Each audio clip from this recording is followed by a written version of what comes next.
ആ അബൂ അയ്യൂബുൽ അൻസാരി എന്ന സഹാബി അല്ലാഹുവിന്റെ പ്രിയപ്പെട്ട പ്രവാചകന്റെ ചുണ്ടിലേക്ക് നോക്കി അവിടം നടന്നു വീടും അറിവുകൾ പിറക്കിയെടുക്കുവാനുള്ള പ്രതീക്ഷയോടെ പ്രത്യാശയോടെ ജിജ്ഞാസയോടെ സഹാബത്തിന്റെ ഇടയിൽ ഇരിക്കുന്ന സമയത്താണ് ഒരു സഹാബി കടന്നു വന്നിട്ട് പ്രവാചകനോട് ചോദിച്ചു, ഇൽനി വ ഔജിസി യാ റസൂലല്ലാഹ്, എനിക്ക് നല്ല ഒരു ഉപദേശം തരണം, എനിക്ക് നല്ല ഒരു ഉപദേശം തരണം. ആ ഉപദേശം കൊണ്ട് എനിക്ക് ഇരു വീട്ടിലും നന്നാകാൻ കഴിയണം. ഞാൻ ഇരു വീട്ടിലും ഒരു വലിയ വിജയത്തിന്റെ ഏറ്റവും വലിയ മഹിതമായ വിജയത്തിന്റെ ഉത്തുംഗ സോപാനത്തിലേക്ക് എനിക്ക് എത്താൻ കഴിയണം. അങ്ങനത്തെ ഒരു ഉപദേശം എനിക്ക് വേണമെന്ന് പറഞ്ഞ് അള്ളാന്റെ റസൂലിന്റെ മുന്നിലെത്തി. എന്റെ പ്രിയപ്പെട്ട സഹോദരങ്ങളെ, ആ സമയത്താണ് ഹബീബായ നബി തങ്ങൾ അബൂ അയ്യൂബുൽ അൻസാരി തങ്ങൾ പറയുന്നു, പ്രവാചകൻ ആ സഹാബിക്ക് ഒരു ഉപദേശം കൊടുത്തു, 3 ഉപദേശങ്ങൾ കൊടുത്തു. എന്റെ പ്രിയപ്പെട്ട സെന്റർ ചിത്താരിയിൽ ഒരുമിച്ച് കൂടിയ എന്റെ പ്രിയപ്പെട്ട സഹോദരങ്ങളോട് ഞാൻ ആ 3 ഉപദേശങ്ങൾ പറഞ്ഞ് ഞാൻ ദുആ ചെയ്ത് ഇന്ന് പ്രസംഗം നിങ്ങളോട് ദുആ ചെയ്ത് നമ്മൾ സലാത്ത് ചൊല്ലി പിരിയുമ്പോൾ നാളെ നേരം വെളുക്കുമ്പോൾ ഇൻഷാ അല്ലാഹ് ഈ 3 കാര്യങ്ങൾ നമ്മുടെ ജീവിതത്തിൽ പ്രാവർത്തികമാക്കാൻ കഴിയണം. അല്ലാഹു അതിന് തൗഫീഖ് നൽകി അനുഗ്രഹിക്കുമാറാവട്ടെ. കേട്ടോളി, 3 ഉപദേശം. എന്താ പറഞ്ഞത്? വേറെ ആരോടും ചോദിക്കേണ്ടി വരരുത്.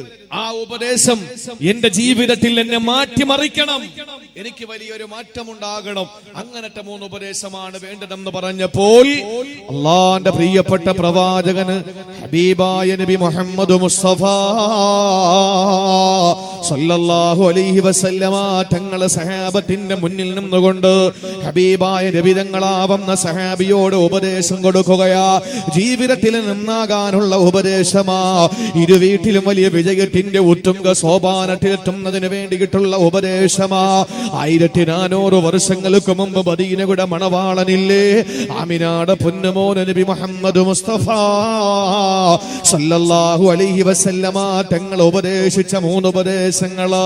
സഹോദരങ്ങളെ, ഈ ചിത്താരിയിൽ ഒരുമിച്ച് കൂടി എന്റെ പ്രിയപ്പെട്ട സഹോദരങ്ങളോട്, എന്നെ കേൾക്കാൻ വേണ്ടി വന്ന സഹോദരിമാരോട് ഞാൻ പറയുകയാ, അല്ലാഹുവിന്റെ റസൂൽ കൊടുത്ത 1ാമത്തെ ഉപദേശം ഏതെന്നറിയോ?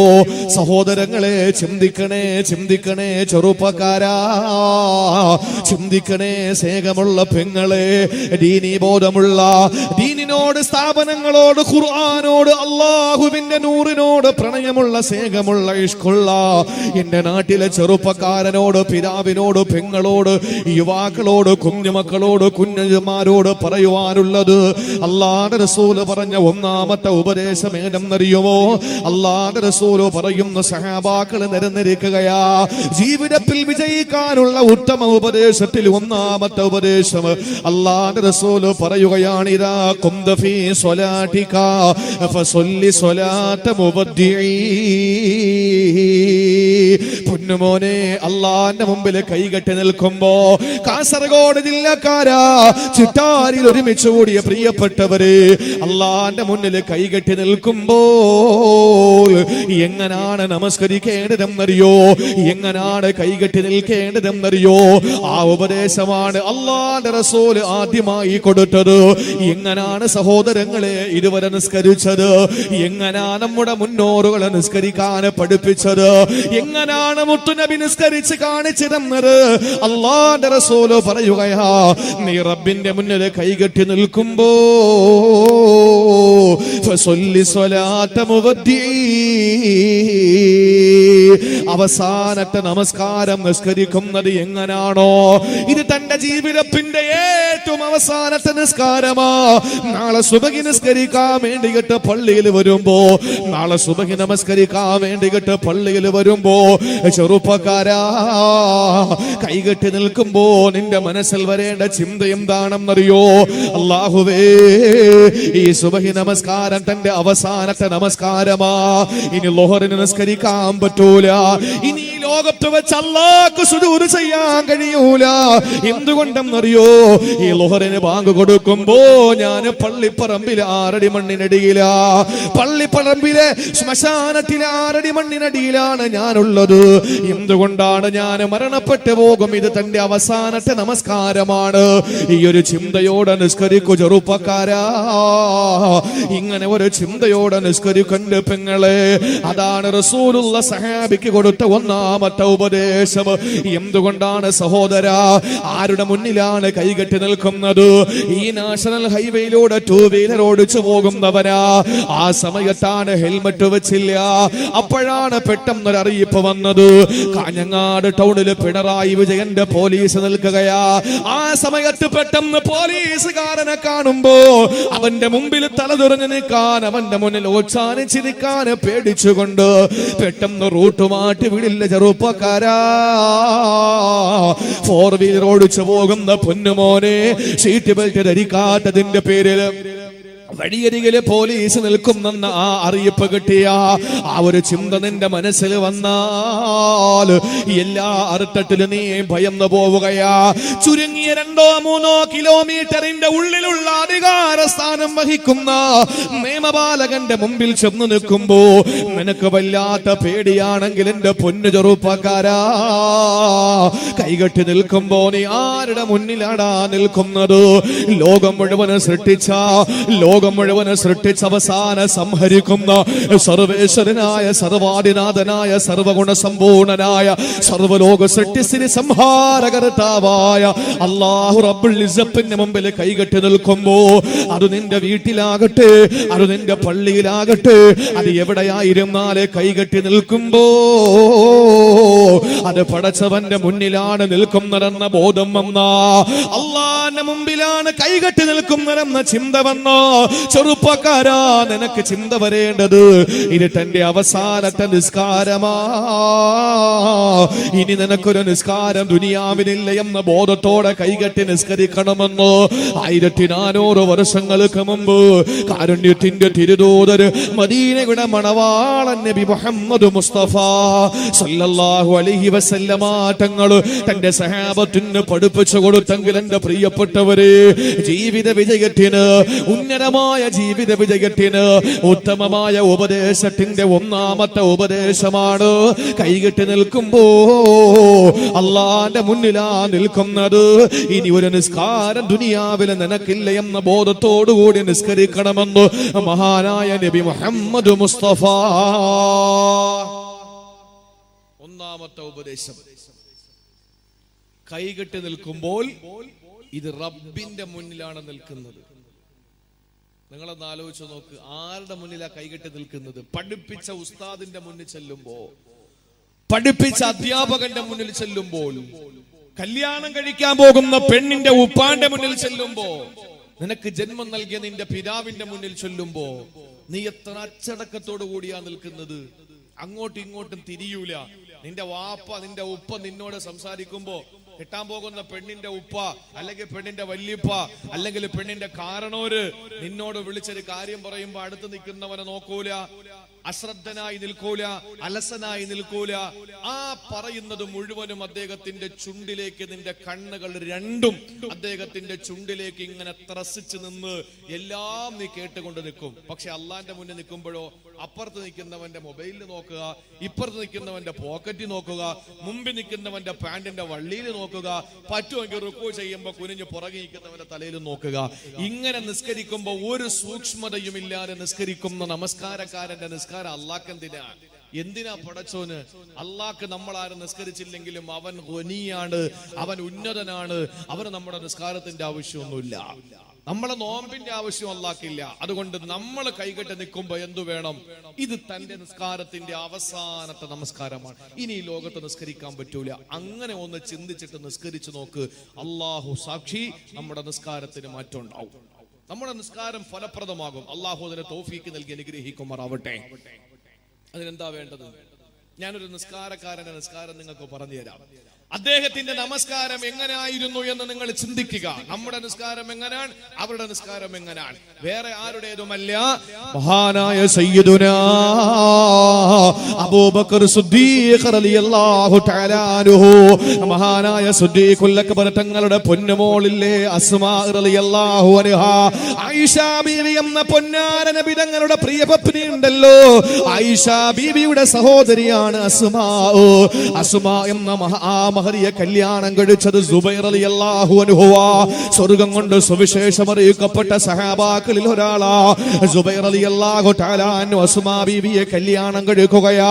അവർക്ക് രണ്ടുപേർക്കും ഒരു പൊന്നുമോന് ജനിച്ചു. ആ പൊന്നുമോന്റെ പേരെന്തെന്നറിയോ? ഉറുവയെന്നാ. ഉറുവത്ത് ബിൻ സുബൈർ റളിയല്ലാഹു തആല അൻഹു. ഈ ഉറുവത്ത് ബിൻ സുബൈർ റളിയല്ലാഹു അൻഹുവിന് ഒരു പൊന്നുമോനുണ്ട്, പേര് മുഹമ്മദ് എന്നാ. ആരാണ് ഉറുവത്ത് ബിൻ സുബൈർ എന്നറിയോ? ആരാണ് ഉറുവത്ത് ബിൻ സുബൈർ എന്നറിയോ? അസ്മാ റളിയല്ലാഹു അൻഹയുടെയും അതുപോലെ മഹാനായ സുബൈർ റളിയല്ലാഹു അൻഹുവിന്റെയും പൊന്നുമോനാ. ഈ ഉറുവത്ത് ബിൻ സുബൈറിനെ പറ്റിയിട്ട് കിതാബുകളിൽ കാണാൻ കഴിയുന്നത് ഖായിമൻ ബില്ലൈലി സ്വായിമൻ ബിന്നഹാർ. പാതിരാത്രി മുഴുവനും നിന്ന് നമസ്കരിക്കുന്ന മനുഷ്യരാ. പാതിരാത്രി ഉറങ്ങാറില്ല. പാതിരാത്രി ഒരു പോള കണ്ണടക്കൂല. രാത്രിയിൽ എല്ലാവരും കോർക്കം വലിച്ചുറങ്ങുമ്പോ നേരം വെളുക്കുന്നത് വരെ നമസ്കാരമാ. രാത്രി കാലങ്ങളിൽ മുഴുവൻ എഴുന്നേറ്റ് അല്ലാഹുവിന്റെ മുമ്പിൽ കൈകെട്ടി നിന്നുകൊണ്ട് എല്ലാവരും ഉറങ്ങിക്കിടക്കുമ്പോ, എല്ലാവരും ഉറക്കത്തിലേക്ക് വഴുതി വീഴുമ്പോ അല്ലാഹുവിന്റെ മുന്നിൽ കൈകെട്ടി നിന്നുകൊണ്ട് പടച്ചവനോട് വിധേയപ്പെടുന്ന, അല്ലാഹുവുമായി ബന്ധമുറപ്പിച്ച ഒരു മനുഷ്യനാണ് ഉറുവത്ത് ബിൻ സുബൈർ. രണ്ടാമതോ സായിമൻ ബിന്നഹാർ. പകല് മുഴുവനും നോമ്പ് പിടിക്കുന്ന മനുഷ്യരാ. ഒരു ദിവസം പോലും വിടില്ല. പകല് മുഴുവനും അല്ലാഹുവിന് വേണ്ടി പട്ടിണി കിടക്കുന്ന മനുഷ്യരാ. കാന യഖ്തിമുൽ ഖുർആന ഫീ 4 ലയാൽ. 4 രാത്രികൾ കൂടുമ്പോ, 4 പകലുകൾ കൂടുമ്പോൾ, 4 ദിവസം കൂടുമ്പോ അദ്ദേഹം വിശുദ്ധ ഖുർആൻ ഖതമോദി തീർക്കുന്ന മനുഷ്യനാ. കാസർഗോഡുകാരാ, 4 കൊല്ലം കൊണ്ട് നിനക്ക് ഖുർആൻ ഓതാ കഴിഞ്ഞിട്ടുണ്ടോ? 4 കൊല്ലം കൊണ്ട് ഖത്തം തീർക്കുമോ? 40 കൊല്ലം കൊണ്ട് ഖത്തം തീർത്തിട്ടുണ്ടോ? സഹോദരങ്ങളെ, മഹാനായ ഉറുവത്ത് ബിൻ സുബൈർ തങ്ങള് 4 രാത്രിയാകുമ്പോഴേക്ക് ഒരു ഖത്തം തീർക്കുന്ന മനുഷ്യനാ. രാത്രി മുഴുവനും നിന്ന് നമസ്കാരം, പകല് മുഴുവനും നോമ്പ് പിടിച്ചിട്ട് രാത്രി കാലങ്ങളിൽ അല്ലാഹുവിന് വേണ്ടി നിസ്കരിക്കുന്നതോടൊപ്പം നോമ്പ് പിടിക്കുന്ന പകലുകളിൽ ഖുർആൻ ഓതിയിട്ട് 4 ദിവസം കൊണ്ട് ഒരു ഖത്തം തീർക്കുന്ന മഹാനാണ് മഹാനായ ഉറുവത്ത് ബിൻ സുബൈർ റളിയല്ലാഹു അൻഹു. ഡമാസ്കസ് ഭരിച്ചുകൊണ്ടിരുന്ന വലീദ് ബിൻ അബ്ദുൽ മലിക്കിനെ കാണാൻ പോവുകയാ. ഏതോ ഒരു ആവശ്യത്തിന് വേണ്ടി ഡമാസ്കസിലേക്ക് പോവുകയാ. വലീദ് ബിൻ അബ്ദുൽ മലിക് എന്ന് പറയുന്ന രാജാവിനെ കാണാൻ പോവുകയാ. കൂടെ ആരെയാ കൂട്ടിയത്? ഒറ്റയ്ക്ക് പോകല്ലല്ലോ, ഒറ്റയ്ക്ക് യാത്ര ചെയ്യാൻ പാടില്ലല്ലോ. കൂടെ ഒരാൾ ഉണ്ടാകേണ്ടത് നബിചര്യയാണ്. അള്ളാന്റെ റസൂലിന്റെ ചര്യ മുറുകെ പിടിക്കുന്ന ഉറുവയില്ലേ, തന്റെ പൊന്നുമോന് മുഹമ്മദിനെ കൂടെ കൂട്ടുകയാ. അങ്ങനെ പൊന്നുമോന് മുഹമ്മദ് മുത്ത് ഉറുവത്ത് ബിൻ സുബൈർ റളിയല്ലാഹു അൻഹു പോവുകയാണ് ഡമാസ്കസിലേക്ക്. സഹോദരങ്ങളെ, സഹോദരിമാരെ, ചിന്തിക്കണേ. അങ്ങനെ ഡമാസ്കസിലേക്ക് പോകുമ്പോ മഹാനായ ഉറുവത്ത് ബിൻ സുബൈർ റളിയല്ലാഹു അൻഹുവിന്റെ കാലിൽ രോഗം പിടിപെടുകയാ. അദ്ദേഹത്തിന്റെ വലത്തെ കാലിൽ രോഗം പിടിപെട്ടു. ആ രോഗത്തിന്റെ പേരെന്താണെന്നറിയോ? ആ രോഗത്തിന്റെ പേര് ആക്കിലറ്റം എന്നാണ്. ആക്കിലറ്റം എന്ന് പറയുന്ന രോഗം പിടിപെടുകയാ. എന്താണ് ആക്കിലറ്റം എന്നറിയോ? ആക്കിലത്തിന് ഇംഗ്ലീഷിൽ പറയുന്ന ഒരു പേരുണ്ട്. അത് ക്യാൻസർ എന്നാണ്. സഹോദരങ്ങളെ, മലയാളത്തിൽ അർബുദമെന്നാ പറയുക. ആ ആക്കിലറ്റം എന്ന് പറയുന്ന രോഗം പിടിപെട്ടു. സഹോദരങ്ങളെ, ആക്കിലറ്റം എന്ന് പറഞ്ഞാൽ കാർന്ന് തിന്നുന്നതെന്നാണ്. ക്യാൻസർ എന്ന് പറയുന്ന ഇംഗ്ലീഷ് പദം എങ്ങനാ വന്നത്? ക്യാൻസർ എന്ന് പറയുന്ന ഇംഗ്ലീഷ് പദം എങ്ങനാ വന്നത്? ക്രാബ് എന്ന് പറയുന്ന ഞണ്ടെന്നർത്ഥം വരുന്ന വാക്കിൽ നിന്നാണ് ക്യാൻസർ എന്ന പദം എടുത്തതത്രേ. ക്രാബ് എന്ന് പറഞ്ഞാൽ ഞണ്ട്, അതിൽ നിന്നാണ് ക്യാൻസർ എന്ന പദം വന്നതത്രേ. അറബിയിൽ അതിനെ സർത്താന എന്ന് പറയാറുണ്ട്. ഏതോ ആയിക്കോട്ടെ, ഉറുവത്ത് ബിൻ സുബൈർ തങ്ങൾക്ക് ആക്കിലറ്റം എന്ന രോഗം വരികയാ. അങ്ങനെ കാലിൽ ക്യാൻസർ വന്ന് സുബ്ഹാനല്ലാഹ് മഹാനായ ഉറുവത്ത് ബിൻ സുബൈർ റളിയല്ലാഹു തആല അൻഹുവിന് രോഗം വന്നപ്പോ വഴിയിൽ വെച്ച് ഡോക്ടർമാരെ കണ്ടു. അദ്ദേഹത്തിന്റെ കൂടെ മുഹമ്മദ് എന്ന പൊന്നുമോന് മാത്രമല്ലേ ഉള്ളൂ. കാലിൽ രോഗം പിടിപെട്ടപ്പോ അസഹ്യമായ വേദന കൊണ്ട് സഹിക്കാൻ കഴിയാതെ ഒരു ചുവട് പോലും മുന്നോട്ട് വെക്കാൻ മുറിക്കാൻ കഴിയാത്ത സാഹചര്യം വന്നപ്പോ ഉർവ റളിയല്ലാഹു തആല ഡോക്ടർമാരെ കാണിച്ചപ്പോ ആ വിശുദ്ധന്മാര് വൈദ്യന്മാര് പറഞ്ഞതെന്തെന്നറിയോ? ഈ കാലിൽ വന്ന രോഗം മാറ്റാൻ കഴിയൂല, അതുകൊണ്ട് കാലിന്റെ പത്തി അങ്ങ് മുറിച്ചു കളയല, കാലിന്റെ പത്തി അങ്ങ് മുറിച്ചു കളയല. സഹോദരങ്ങളെ, പരശുറാമിലൊന്ന് കയറി നോക്കണം. രാവിലെ കാസർഗോഡ് നിന്ന് പോകുന്ന പരശുറാമിലൊന്ന് കയറി നോക്കുക. പരശുറാം എക്സ്പ്രസ് തിരുവനന്തപുരത്തെത്തുമ്പോ ആ എക്സ്പ്രസിലേക്ക് കയറുന്ന എത്രയോ കാസർഗോഡുള്ള മുസ്ലിം സഹോദരങ്ങളുണ്ട്. തലയിലൂടെ തുണി ചുറ്റിയിട്ട്, മുഖത്തോടെ തുണി ചുറ്റിയിട്ട്, മൂക്കിലെല്ലാം മാസ്ക് ധരിച്ചിട്ട് എന്റെ പ്രിയപ്പെട്ടവരെ വല്ലാതെ വേദനിക്കുന്ന ശരീരത്തോടെ വാഹനം കയറുന്ന എത്രയോ സഹോദരങ്ങളെ കണ്ടിട്ടുണ്ട്. ഇന്ന് സഹോദര, ക്യാൻസർ പടർന്നു പിടിക്കുകയല്ലേ? ഇന്ന് മനുഷ്യനെ പടർന്നു പിടിക്കുന്ന രോഗം ക്യാൻസർ അല്ലേ? 10 പേരെ എടുത്താ 8 പേർക്കും ഇന്ന് ക്യാൻസറാ. അല്ലാഹു നമ്മളെ കാക്കട്ടെ, അല്ലാഹു നമ്മളെ കാത്തുരക്ഷിക്കട്ടെ. സഹോദരങ്ങളെ, RCCിലൊന്ന് പോയാൽ അറിയാ, കുഞ്ഞുങ്ങൾ പോലും വേദന കൊണ്ട് തല ചുമരിട്ട് അടിച്ചടിച്ചടിച്ച് ഒന്ന് കിടക്കാനും ഇരിക്കാനും നിൽക്കാനും കഴിയാത്ത അവസ്ഥയിൽ പാവപ്പെട്ട പൊന്നുമക്കൾ പോലും വേദനിക്കുന്ന എത്രയോ കാഴ്ചകളാ കാസർഗോഡ് ജില്ലയിലുള്ള എത്രയോ പേരെ ഞാൻ തിരുവനന്തപുരത്ത് വെച്ച് കണ്ടിട്ടുണ്ട്. ഈ സദസ്സിലിരിക്കുന്ന എത്രയോ ആളുകൾക്ക് ആ രോഗമുണ്ട്. അല്ലാഹു നമ്മളെ കാക്കട്ടെ, അല്ലാഹു നമ്മളെ കാത്തുരക്ഷിക്കട്ടെ. ആമീൻ പറയണേ സഹോദരാ. ഒരു ശത്രുവിന് പോലും ആ രോഗം വരല്ലേ എന്ന് നമ്മൾ പ്രാർത്ഥിക്കുന്നവരാ. ശത്രുക്കൾക്ക് പോലും ആ രോഗം വരല്ലേ എന്ന് പ്രാർത്ഥിക്കുന്നവരാ. എന്തുകൊണ്ടെന്നറിയോ? ആ രോഗം വന്നാ പിന്നെ രക്ഷയില്ല. ആ രോഗം വന്നാ വല്ലാത്ത അവസ്ഥയാ. അങ്ങനെ ഉർവത്തുബ്നു സുബൈർ തങ്ങൾ രോഗം വന്നപ്പോ ഡോക്ടർമാര് പറഞ്ഞു കാലിന്റെ പത്തി മുറിച്ചു മാറ്റണമെന്ന്. ആ സമയത്താണ് ഉർവത്തുബ്നു സുബൈർ തങ്ങൾ പറഞ്ഞു, ഇല്ല, കാല് മുറിക്കാൻ ഞാൻ അനുവദിക്കില്ല. എനിക്ക് അവയവങ്ങൾ തന്ന അല്ലാഹുവാണ്, പടച്ചവൻ എനിക്ക് അമാനത്തായി തന്ന അവയവം ഞാൻ മുറിച്ചു മാറ്റാൻ അനുവദിക്കില്ല. വേണമെങ്കിൽ അല്ലാഹു ആ രോഗം മാറ്റിത്തരട്ടെ, അതല്ലെങ്കിൽ രോഗം മാറാൻ എന്റെ കാല് പഴുത്ത് പുഴുത്തങ്ങ് അടർന്നു പോട്ടെ, എന്നാലും എന്റെ കാല് മുറിക്കാൻ ഞാൻ അനുവദിക്കൂല.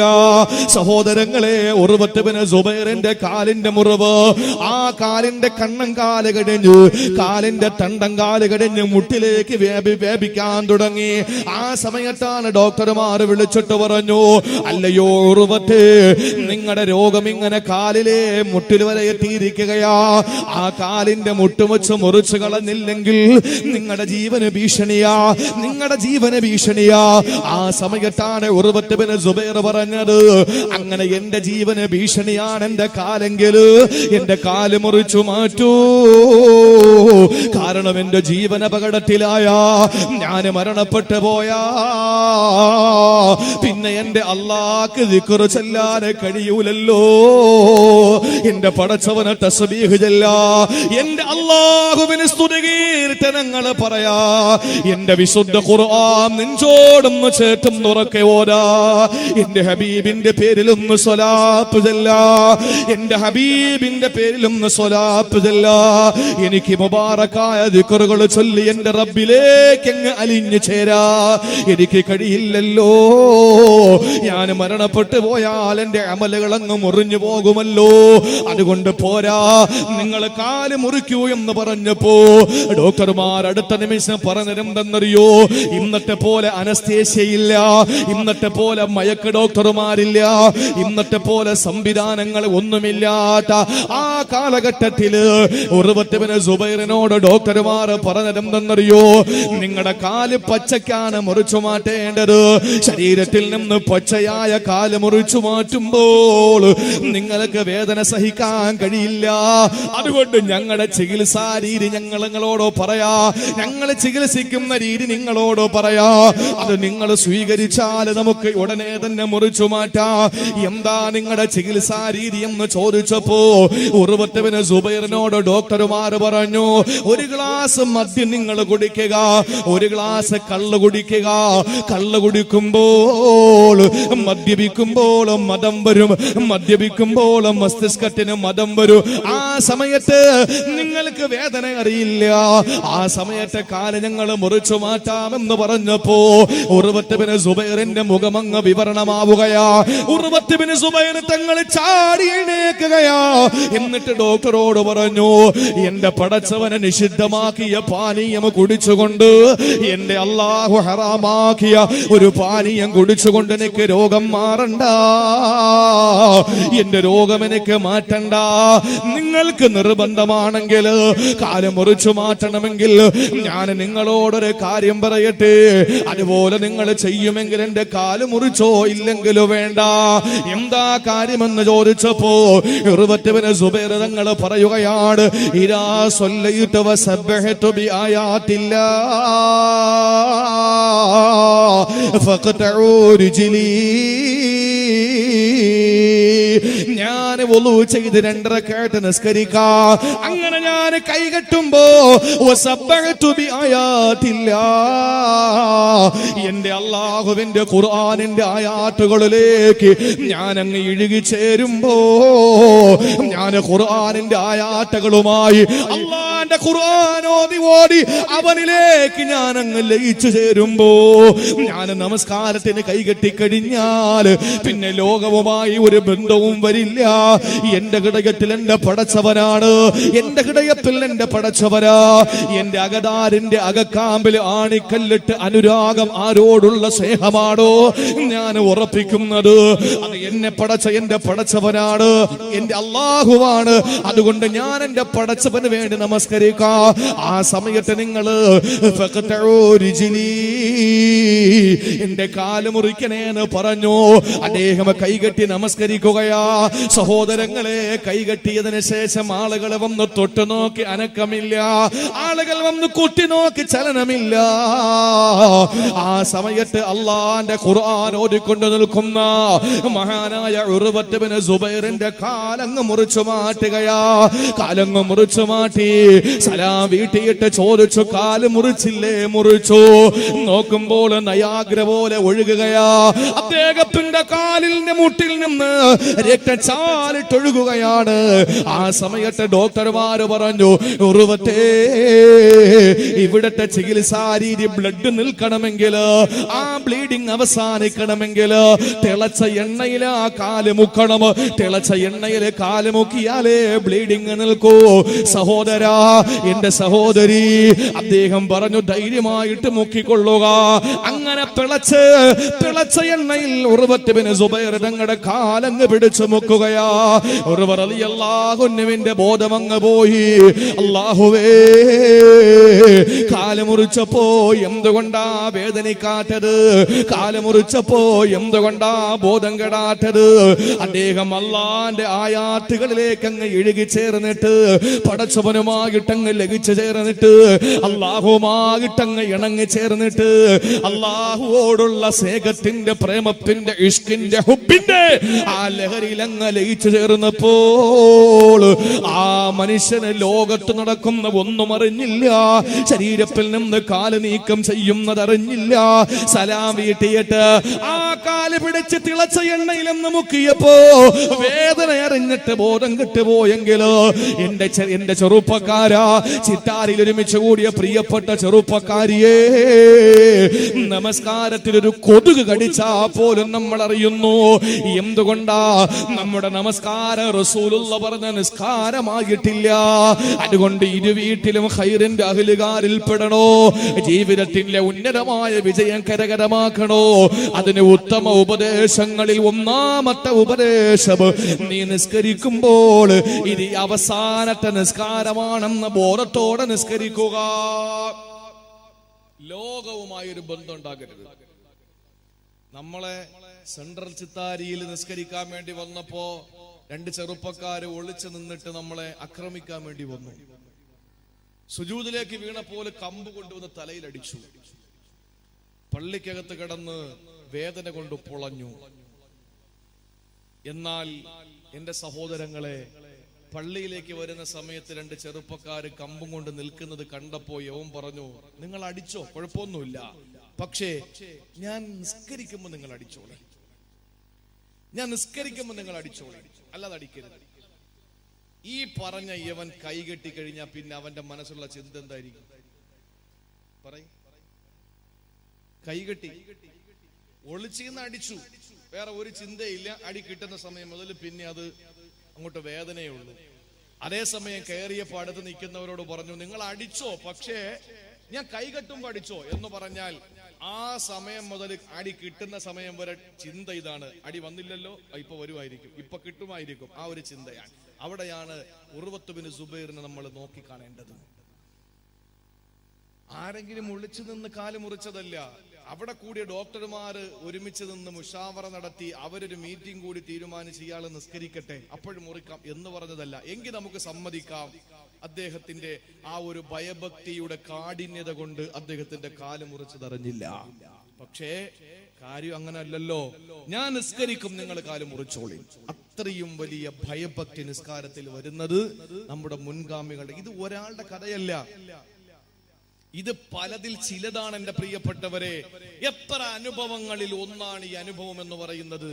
അല്ലാതെ ഒരിക്കലും നമ്മുടെ നമസ്കാരത്തെ നമുക്ക് അതിൻ്റെതായ രീതിയിൽ നിസ്കാരത്തിൽ കൈകെട്ടി നിൽക്കുമ്പോ ഒരു കൊതുക് ഒന്ന് കുത്തി നോക്കട്ടെ, അപ്പോഴേ നമ്മൾ ഇങ്ങനെ അടിക്കും, നമ്മൾ ചൊറിയും. ഇതല്ലേ നമ്മൾ ചെയ്യുന്നത്?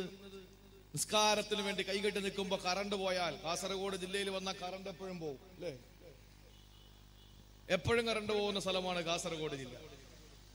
പകല് തീരെ കറണ്ട് ഇല്ല, രാത്രി കറണ്ട് വരും, വന്നാൽ തന്നെ 5 മിനിറ്റ് ഇടയിട്ട് പോകും. എന്റെ സഹോദരങ്ങളെ, കറണ്ട് പോകുന്ന സമയത്ത് ഫാനിന്റെ ചുവട്ടിൽ നിന്ന ഒരു മനുഷ്യൻ നിസ്കാരത്തിന് വേണ്ടി കൈകെട്ടിയപ്പോ ഫാൻ കറണ്ടങ്ങ് പോയി. പിന്നെ അവന് എന്തായി? ബട്ടൺ സൂരലായി, കയറ്റി വെക്കലായി, ഇടയ്ക്കിടയ്ക്ക് കൈകൊണ്ട് വീശലായി. നിസ്കരിക്കാൻ പറ്റില്ല. 4 റക്അത്ത് നിസ്കരിക്കാൻ 4 മിനിറ്റ് മതി. അതുപോലും അവന് പിടിച്ചു നിൽക്കാൻ കഴിയുന്നില്ല. ഉർവത്ത് ബിൻ സുബൈർ തങ്ങളെ പോലുള്ള നമ്മുടെ മുന്നോറുകളുടെ ചരിത്രങ്ങൾ അതാണ്. മഹാന്മാരായി നമ്മുടെ മുന്നോറുകൾ, പൂർവ്വസൂരികൾ, അവരൊക്കെ വലിയ ആദരിക്കപ്പെടുന്നത് അതുകൊണ്ടാണ്. നമ്മളെ പോലെയല്ല. അള്ളാഹു നമ്മുടെ നിസ്കാരമൊക്കെ ആ ഒരു നിസ്കാരത്തിന്റെ കോലത്തിൽ അള്ളാഹു ആക്കി അനുഗ്രഹിക്കുമാറാവട്ടെ. നിസ്കാരമില്ലാത്തവന് നരകം, നിസ്കാരമുള്ളവന് സ്വർഗം. ഇതാണ് നമ്മൾ പഠിച്ചു വച്ചിരിക്കുന്ന ഒരു തെറ്റായ ധാരണ. നിസ്കാരം സ്വർഗം ആർക്കാ? ആ നിസ്കാരമുള്ളവൻ. നരകം ആർക്കാ? അത് നിസ്കരിക്കാത്തവന്. ഇതല്ലേ നമ്മൾ പഠിച്ചു വച്ചിരിക്കുന്നത്. എന്നാൽ അത് അബദ്ധമാണ്, അത് തെറ്റായ ധാരണയാണ്. അങ്ങനെയല്ല. സ്വർഗമാർക്ക് അത് നിസ്കരിക്കുന്നവനാണ്, നരകമാർക്ക് നിസ്കരിക്കുന്നവനാണ്. നിസ്കരിക്കുന്നവന് നരകവും കിട്ടും, നിസ്കരിക്കുന്നവന് സ്വർഗവും കിട്ടും. നമ്മൾ ഏത് തരത്തിലുള്ള നിസ്കാരമാകണം? നിങ്ങൾ വിഷമിക്കാനൊന്നും വേണ്ട, ഞാൻ ആയത്ത് തന്നെ പറഞ്ഞുതരാം. ആയത്ത് നിങ്ങൾക്ക് ഞാൻ ഓതിത്തരാം. നമസ്കാരത്തിലൂടെ നമുക്ക് സ്വർഗം കിട്ടണം, നമസ്കാരത്തിലൂടെ നരകം കിട്ടരുത്. അള്ളാഹു നമ്മളെ കാത്തുരക്ഷിക്കട്ടെ. നരകം കിട്ടുന്ന നിസ്കാരം ഞാൻ പിന്നെ പറയാം. ആദ്യം സ്വർഗം കിട്ടുന്ന നിസ്കാരം എങ്ങനെയാന്ന് കേട്ടോളി. ഇങ്ങനെയാണ് അള്ളാഹുവിന്റെ വിശുദ്ധമായ ഖുർആൻ പറയുകയാ. സ്വർഗം ലഭിക്കുന്ന നമസ്കാരം എങ്ങനെയെന്നറിയോ? വിശുദ്ധമായ ഖുർആൻ എടുത്ത് പരിശോധിച്ചാൽ സൂറത്തുൽ മുഅ്മിനൂൻ എന്ന് പറയുന്ന അധ്യായത്തിലൂടെ പടച്ചതമ്പുരാനെ പഠിപ്പിക്കുകയാ. ആർക്കാണ് സ്വർഗം കിട്ടുന്നതെന്നറിയോ? ആർക്കാണ് സ്വർഗം ലഭിക്കുന്നതെന്നറിയോ? നമസ്കാരത്തിന് 2 വട്ടം പറഞ്ഞുകൊണ്ട് 6 കാര്യങ്ങൾ പറഞ്ഞപ്പോ അതിൽ 1-ാമതും 6-ാമതും നമസ്കാരത്തെ പറഞ്ഞുകൊണ്ട് അള്ളാഹുവിന്റെ ഖുർആൻ സൂറത്തുൽ മുഅ്മിനൂൻ സംസാരിക്കുകയാ. ഖദ് അഫ്ലഹൽ മുഅ്മിനൂൻ അല്ലദീന ഹും ഫീ സ്വലാത്തിഹിം ഖാശിഊൻ. കൈകെട്ടുന്ന സമയത്ത്, നമസ്കാരത്തിന് വേണ്ടി കൈകെട്ടുന്ന സമയം മുതൽ സലാം വീട്ടുന്ന സമയം വരെ വേറെ ഒരു ചിന്തകൾ കടന്നു വരാതെ അള്ളാഹുമായിട്ടുള്ള ബന്ധമൂട്ടി ഉറപ്പിക്കുന്ന ഒരു മനുഷ്യൻ അള്ളാഹു കൊടുക്കുന്നത് സ്വർഗമാണ്. അവന് കൈകെട്ടി നിൽക്കുമ്പോ സലാം വീട്ടുന്നത് വരെ അവന് വേറെ ചിന്തകളൊന്നുമില്ല. അവന്റെ രാഷ്ട്രീയ പാർട്ടിയുടെ, സംഘടനയുടെ, അവന്റെ കുടുംബത്തിന്റെ, വ്യക്തി ജീവിതത്തിന്റെ, കച്ചവടത്തിന്റെ, അവന്റെ തൊഴിലിന്റെ, അവന്റെ ഏതെങ്കിലും അവന്റെ ഏതെങ്കിലും ഒരു ദുനിയാവിന്റെ ചിന്തകളൊന്നും അവനെ കടന്നു വരില്ല. അവന്റെ മനസ്സ് മുഴുവനോ പടച്ചവനാ, അവന്റെ ഹൃദയത്തിൽ നിറച്ച് അല്ലാഹുവാ. അങ്ങനെ ഒരു നമസ്കാരം നിർവഹിക്കുന്നവന് സ്വർഗം കൊടുക്കുമെന്ന. രണ്ടാമത് അല്ലാഹ് പറഞ്ഞതെന്തെന്നറിയോ? വല്ലദീനഹും അലാ സ്വലവാതിഹിം അത് നമസ്കാരത്തിന് മുമ്പുള്ള കാര്യമാണ് അല്ലാഹ് പറഞ്ഞത്. ളുഹർ നമസ്കാരത്തിനെ സൂക്ഷിക്കുന്നവനാ, അത് അസറിലേക്ക് മാറ്റൂല. അസർ നമസ്കാരത്തിനെ സൂക്ഷിക്കുന്നവനാണ്, അത് മഗ്രിബിലേക്ക് മാറ്റൂല. ഓരോ വഖ്തുകൾ അല്ലാഹു നമുക്ക് തന്നത് അത് അതാത് സമയത്ത് നിസ്കരിക്കാനാണ്. ളുഹറിട്ട് അസറിലേക്ക് മാറ്റാൻ പെങ്ങളെ നിനക്കാരാ അനുവാദം തന്നത്? നീ കറങ്ങാൻ പോകുമ്പോ, നീ സഞ്ചരിക്കുന്ന പാതയിൽ നിസ്കരിക്കാൻ നിനക്ക് കഴിയില്ല എന്ന ബാലിശമായ ന്യായം നിരത്തിയിട്ട് നീ ആശുപത്രിയിൽ പോകുമ്പോ, നീ കല്യാണത്തിന് പോകുമ്പോ, നീ ഷോപ്പിങ്ങിന് പോകുമ്പോ, അതുപോലെ നീ എവിടെ പോയാലും നിനക്ക് നിസ്കാരം നഷ്ടപ്പെട്ടു, മറ്റടുത്ത വഖത്തിലേക്ക് കലാവിട്ട ഈ ഒരു ചിന്തയല്ല ചെറുപ്പക്കാരാ, ഈ ഒരു ചിന്തയല്ല പെങ്ങളെ നിനക്ക് വരുന്നത്. അത് പാടില്ല, പാടില്ല. അല്ലാഹുവിന്റെ ഖുർആൻ പറയുന്ന നമസ്കാരത്തെ സൂക്ഷിക്കുന്നവനാണ് എന്ന് പറഞ്ഞാൽ കൃത്യസമയത്ത് നിസ്കരിക്കുന്നവനാ, ഇശാഇന്റെ സമയത്ത് ഇശാ നിസ്കരിക്കുന്നവനാ. നമ്മളൊക്കെ നന്ദിയില്ലാത്തവരല്ലേ? ളുഹർ നിസ്കാരം ഇപ്പൊ സൗകര്യമില്ല, അസർ കിടക്കയിലെ കലാവിട്ടാം, അസറിന് പറ്റിയില്ല, മഗ്രിബ് കിടക്കയിലെ കലാവിട്ടാം. എന്നാ നീ രാവിലെ ബ്രേക്ക്ഫാസ്റ്റ് കഴിക്കാൻ വേണ്ടി വന്നിരുന്നു, ഇപ്പൊ സമയമില്ല, ലഞ്ചിനോടൊപ്പം ആക്കാം, അതും സമയമില്ല, എന്നാ പിന്നെ ഡിന്നറിനോടൊപ്പം ആക്കാം. അതറിഞ്ഞ് ചിന്തിക്കും. അപ്പൊ ഇങ്ങോട്ട് കിട്ടുന്നതൊക്കെ വാരി വെട്ടി വിഴുങ്ങിക്കൊള്ളണം, അങ്ങോട്ട് നിസ്കരിക്കുന്നതൊക്കെ അള്ളാഹ്ക്ക് വേണ്ടി പെൻഡിങ്ങിൽ വെച്ചോളണം. ഇതാ നമ്മുടെ സ്വഭാവം. ഇങ്ങോട്ട് വളരെ കൃത്യമായി കിട്ടിക്കൊണ്ടിരിക്കണം, അങ്ങോട്ടുള്ളത് അല്പം പെൻഡിങ് ആയാലും കുഴപ്പമൊന്നുമില്ല. നമ്മുടെ നിസ്കാരം ഒന്ന് അള്ളാഹ്ക്ക് വേണ്ട സഹോദരങ്ങളെ. പടച്ചോൻ എത്രയോ നല്ല ആളുകളുണ്ട്, ജീവൻ കൊടുത്തവരുണ്ട്, സമയം കൊടുത്തവരുണ്ട്, സമ്പത്ത് കൊടുത്തവരുണ്ട്. എന്തിനേറെ തന്റെ ശരീരം വെട്ടി പീസാക്കപ്പെട്ട് രക്തം ചാലിട്ടൊഴുകുമ്പോഴും അല്ലാഹുവേ എനിക്ക് നീ മതി എന്ന് പറഞ്ഞ് ശരീരം റബ്ബിന് വേണ്ടി കൊടുത്ത ധീരരക്തസാക്ഷികൾ അല്ലാഹുവിന്റെ അടിമകളാണ്. പക്ഷേ നമുക്ക് അഞ്ച് വഖത്ത് നിസ്കാരത്തിന്റെ ടൈം അല്ലാഹ് കൊടുക്കാൻ നമുക്ക് കഴിയുന്നില്ല. നമ്മൾ അപ്പോഴും പെൻഡിങ്ങിൽ വെക്കുകയാണ്. പടച്ചോ നമ്മളെ കാത്തുരക്ഷിക്കട്ടെ. അപ്പോ നമസ്കാരത്തിന്റെ സമയം സൂക്ഷിച്ച് കൈകെട്ടി കഴിഞ്ഞാൽ നിസ്കാരത്തിൽ ഭയഭക്തി ഉണ്ടാകുന്നവൻ അല്ലാഹ് കൊടുക്കുന്ന സ്വർഗമാണ്. ഉലൈക ഹുമുൽ വാരിസൂൻ അല്ലദീന യരിസൂനൽ ഫിർദൗസ ഹും ഫീഹാ ഖാലിദൂൻ. അവൻ അല്ലാഹു ഫിർദൗസ് എന്ന സ്വർഗം കൊടുക്കുമെന്ന് പരിശുദ്ധ ഖുർആൻ. ഇനി എന്നാ നിസ്കരിക്കുന്നവർക്ക് നരകം കിട്ടും? അതാർക്കെന്നറിയോ? നിസ്കാരക്കാർക്ക് നരകം കിട്ടും. അതാർക്കാ? അല്ലാഹു തന്നെ പറഞ്ഞല്ലോ, ഫവൈലുൽ ലിൽ മുസല്ലീൻ അല്ലദീന ഹും അൻ സ്വലാത്തിഹിം സാഹൂൻ അല്ലദീന ഹും യുറാഊൻ. രണ്ട് കാര്യം സൂക്ഷിക്കണേ സഹോദരാ. അല്ലാഹു നരകം കൊടുക്കുന്നത് ആർക്കെന്നറിയോ? ഫവൈലുന നരകമാർക്കെന്നറിയോ? സർവനാശമാർക്കെന്നറിയോ? ലിൽ മുസല്ലീൻ, അത് നിസ്കരിക്കുന്നവന് തന്നെയാ. എങ്ങനത്തെ നിസ്കാരക്കാരാണ്? അല്ലദീന ഹും അൻ സ്വലാത്തിഹിം സാഹൂൻ, അവന് സമയത്തെ അശ്രദ്ധനായി നടക്കുന്നവനാ. ളുഹറിന് ബാങ്ക് വിളിക്കുമ്പോൾ ഫുട്ബോൾ കളി കാണുകയാ, അതല്ലെങ്കിൽ കളിക്കാൻ ഓടുകയാ. രാത്രിയാണ് ഫുട്ബോൾ കളി നടക്കുന്നത്. രാത്രി 11 മണിക്ക് തുടങ്ങിയാൽ പിറ്റേന്ന് 11 മണി വരെ ഫുട്ബോൾ കളിയാ. ഇതിനിടയിൽ സുബഹിന് ബാങ്ക് വിളിക്കുമ്പോൾ പൊന്നുമോനെ നീ കേൾക്കുന്നില്ല, നീ അറിഞ്ഞില്ല, നീ കേട്ടില്ല. ആ സമയം നീ നെട്ടപ്പെടുത്തി കഴിഞ്ഞാൽ നീ പെട്ടെന്ന് വന്ന ളുഹറിന് ബാങ്ക് കൊടുത്തപ്പോ സുബഹിയൂടി കലാ വീട്ടിയെങ്കിലും നിനക്ക് ആ നിസ്കാരം കൊണ്ട് അല്ലാഹു തരുന്നൊരു നരകം തന്നെയാണ്. രണ്ടാമതോ അല്ലദീന ഹും യുറാഊൻ, ഹൃദയത്തിലെ ഭയഭക്തിയില്ലാതെ ആരെയെങ്കിലും കാണിക്കാൻ വേണ്ടി നിസ്കരിക്കുന്ന നിസ്കാരമാണ്. അവന് കെട്ടാൻ പോകുന്ന പെണ്ണിന്റെ ഉപ്പ പള്ളിക്കകത്ത് നിൽക്കുകയാ. തന്റെ മോളെ കെട്ടുന്ന പുതിയാപ്പള നല്ല നിസ്കാരക്കാരനാണെന്നറിയട്ടെ. അതുകൊണ്ട് 2 റക്അത്ത് നമസ്കരിക്കുമ്പോൾ ഒരുപാട് ഓതി ഒരുപാട് ദിക്ർ ചൊല്ലിയിട്ട് മിനിറ്റുകളോളം നീണ്ടു നിൽക്കുന്ന നിസ്കാരം നിർവഹിക്കുന്ന ചെറുപ്പക്കാരാ, ആ നിസ്കാരം കൊണ്ട് അല്ലാഹ് നിനക്ക് തരുന്ന സ്വർഗമല്ല മോനെ, കത്തിക്കാളുന്ന ഭീകരമായ ബീഭത്സമായ കഠിനമായ കഠോരമായ നരകമാണെന്ന് വിശുദ്ധ ഖുർആൻ. അതുകൊണ്ട് സഹോദരങ്ങളെ, നമുക്ക് നിസ്കരിക്കാം. എങ്ങനെ നിസ്കരിക്കാം? ഫസല്ലി സ്വലാത മുവദ്ദിഇ, അവസാനത്തെ നിസ്കാരക്കാരനെ പോലെ ഇനി തനിക്ക് നിസ്കാരമില്ല, ഇത് ഒടുക്കത്തെ നിസ്കാരമാ, ഇത് തന്റെ ജീവിതത്തിൽ അവസാനത്തെ നിസ്കാരമാ എന്ന് പറഞ്ഞ് നിസ്കരിക്കുന്നവനെ പോലെ നിസ്കരിക്കണേ പൊന്നുമോനെ എന്ന് ലോകത്തിന്റെ നായകന് നൂറ്റാണ്ട് 14 മുമ്പ് ഹബീബായ നബി മുഹമ്മദ് മുസ്തഫ. അല്ലാഹു നമുക്കത് ഉൾക്കൊള്ളാനുള്ള തൗഫീക്ക് നൽകി അനുഗ്രഹിക്കുമാറാവട്ടെ. കാസർഗോഡുകാർ പണ്ട് കൈ ഇങ്ങനെ പിടിക്കുമായിരുന്നു. ഇപ്പോ ഫേസ്ബുക്കിലും യൂട്യൂബിലും ഒക്കെ പ്രസംഗം കേട്ട് അല്ലാത്ത നാടുകളിലൊക്കെ ഇത് പൊക്കാതിരിക്കുന്നപ്പോ നമ്മൾ കരുതി പടച്ചോനെ അതൊക്കെ ഒരു എന്താ ഇത് ഒരു പഴഞ്ചനായി പോയി എന്ന് നിങ്ങൾ കരുതി പോയോ? ഞാൻ ഇവിടെ ഒരുപാട് വേദികളിൽ പറഞ്ഞിട്ടുണ്ട്. ഞാനിത് ആദ്യമായിട്ട് കാണുന്നത് മാണിക്കോത്ത് ഉറൂസിന് വരുമ്പോഴാണ്. എന്തു പറഞ്ഞാലും 2 കൈ ഉയർത്തിയിട്ട് ആമീൻ പറയും. ആ സംസ്കാരമൊക്കെ പോയോ? എല്ലാം പോയല്ലേ. വയല് കൂടിയാലും പ്രശ്നമാണ്.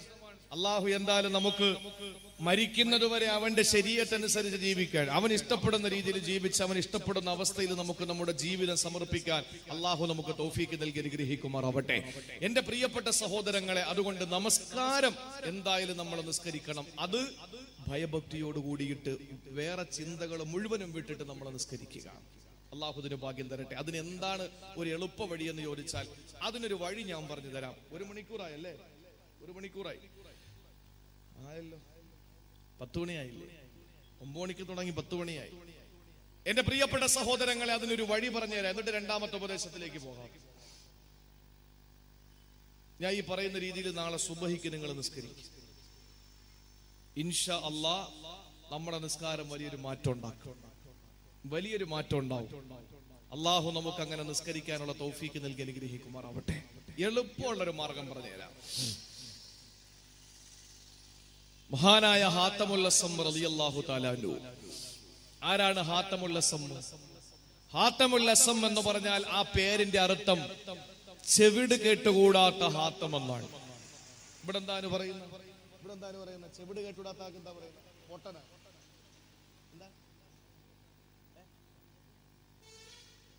ചെകിട് കേട്ടുകൂടാത്ത ആളെന്താ പറയാ? പൊട്ടൻ. അള്ളാഹു മാപ്പ് തരട്ടെ, പടച്ചോൻ പുറത്തു തരട്ടെ. അങ്ങനെ നമുക്ക് പറഞ്ഞുകൂടാ. ഹാത്തമുൽ അസം എന്ന് പറഞ്ഞ പൊട്ടനായ ഹാത്തം എന്നാണ്. അങ്ങനെ പറഞ്ഞുകൂടാ നമുക്ക്. അതതിന് വേറൊരു പേരുണ്ട്, ഹാത്തമുൽ അഅമ, അന്ധനായ ഹാത്തം.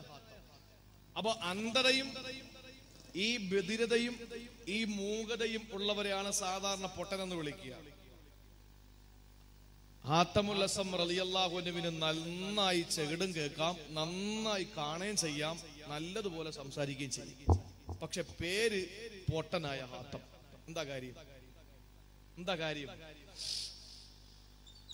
ഇപ്പൊ നമ്മള് ചെറുപ്പക്കാരെയൊക്കെ വീട്ടിൽ വിളിക്കുന്നത് പെണ്ണൻ എന്നാണ്. പെണ്ണൻ. ഞങ്ങളുടെ നാട്ടിലൊക്കെ അങ്ങനെ വിളിക്കും, പെണ്ണൻ. ഇവിടെ അങ്ങനെ വിളിക്കുമെന്ന് എനിക്കറിയില്ല. പെണ്ണൻ എന്ന് പറഞ്ഞാൽ ഒരു പെണ്ണുങ്ങളെ പോലെയാണ്. ഒരു ഗുണം ഉണ്ടാവൂല, ആണുങ്ങളുടെ ഒരു സ്വഭാവം അവനുണ്ടാവൂല, വെറും പെണ്ണുങ്ങളെ പോലെയാണ്. അങ്ങനത്തെ ആളുകളെ പെണ്ണനെന്ന് വിളിക്കും. അവൻ പെണ്ണായത് കൊണ്ടാണോ? അല്ല, അവൻ ആണാണ്, പക്ഷേ അവൻ പെണ്ണുങ്ങളെ പോലെയാണ്. എന്ന് പറഞ്ഞാൽ അന്ധനായ പൊട്ടനായ ഹാത്തം എന്ന് പറഞ്ഞാൽ അദ്ദേഹത്തിന് ചെവി കേട്ടുകൂടാത്തതോ കണ്ണ് കണ്ടുകൂടാത്തതോ ആയ ഒരു ന്യൂനതയുമില്ല. പക്ഷെ അദ്ദേഹം ചിലത് കാണൂല, ചിലത് കേൾക്കൂല. ഏതാ? ജീവിതത്തിൽ ഇന്നേ വരെ ഹറാമ് കണ്ടിട്ടില്ല, ജീവിതത്തിൽ ഇന്നേ വരെ ഹറാമ് കേട്ടിട്ടില്ല, ജീവിതത്തിൽ ഒന്ന് ഹറാമ് കണ്ടിട്ടില്ല, ഹറാമ് കേട്ടിട്ടില്ല, ഹറാമാണെന്ന് പറഞ്ഞിട്ടില്ല. ഹാത്തമുൽ അസം റളിയല്ലാഹു തആല അൻഹുവിന്റെ ഒരു കഥ നിങ്ങൾക്കറിയണോ? ആ മഹാനായ ഹാത്തമുൽ അസം റളിയല്ലാഹു അൻഹു നടന്നു പോകുമ്പോ കുറെ പെണ്ണുങ്ങൾ വഴിയരിയിൽ നിൽക്കുകയാ.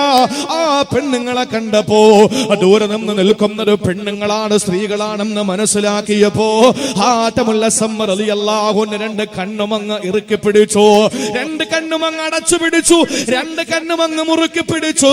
ചെറുപ്പക്കാരാ കേട്ടോ, നിങ്ങൾക്കൊരു ഫാൻസാ പറയുന്നത്, നിങ്ങൾക്കൊരു ഫാനാ പറയുന്നത്. മഹാനായ ഹാത്തം റളിയല്ലാഹു തആല അൻഹു 2 കണ്ണും അങ്ങ് ഇറുക്കി മുറുക്കി പിടിക്ക് കണ്ണടച്ചു പിടിക്കുകയാ.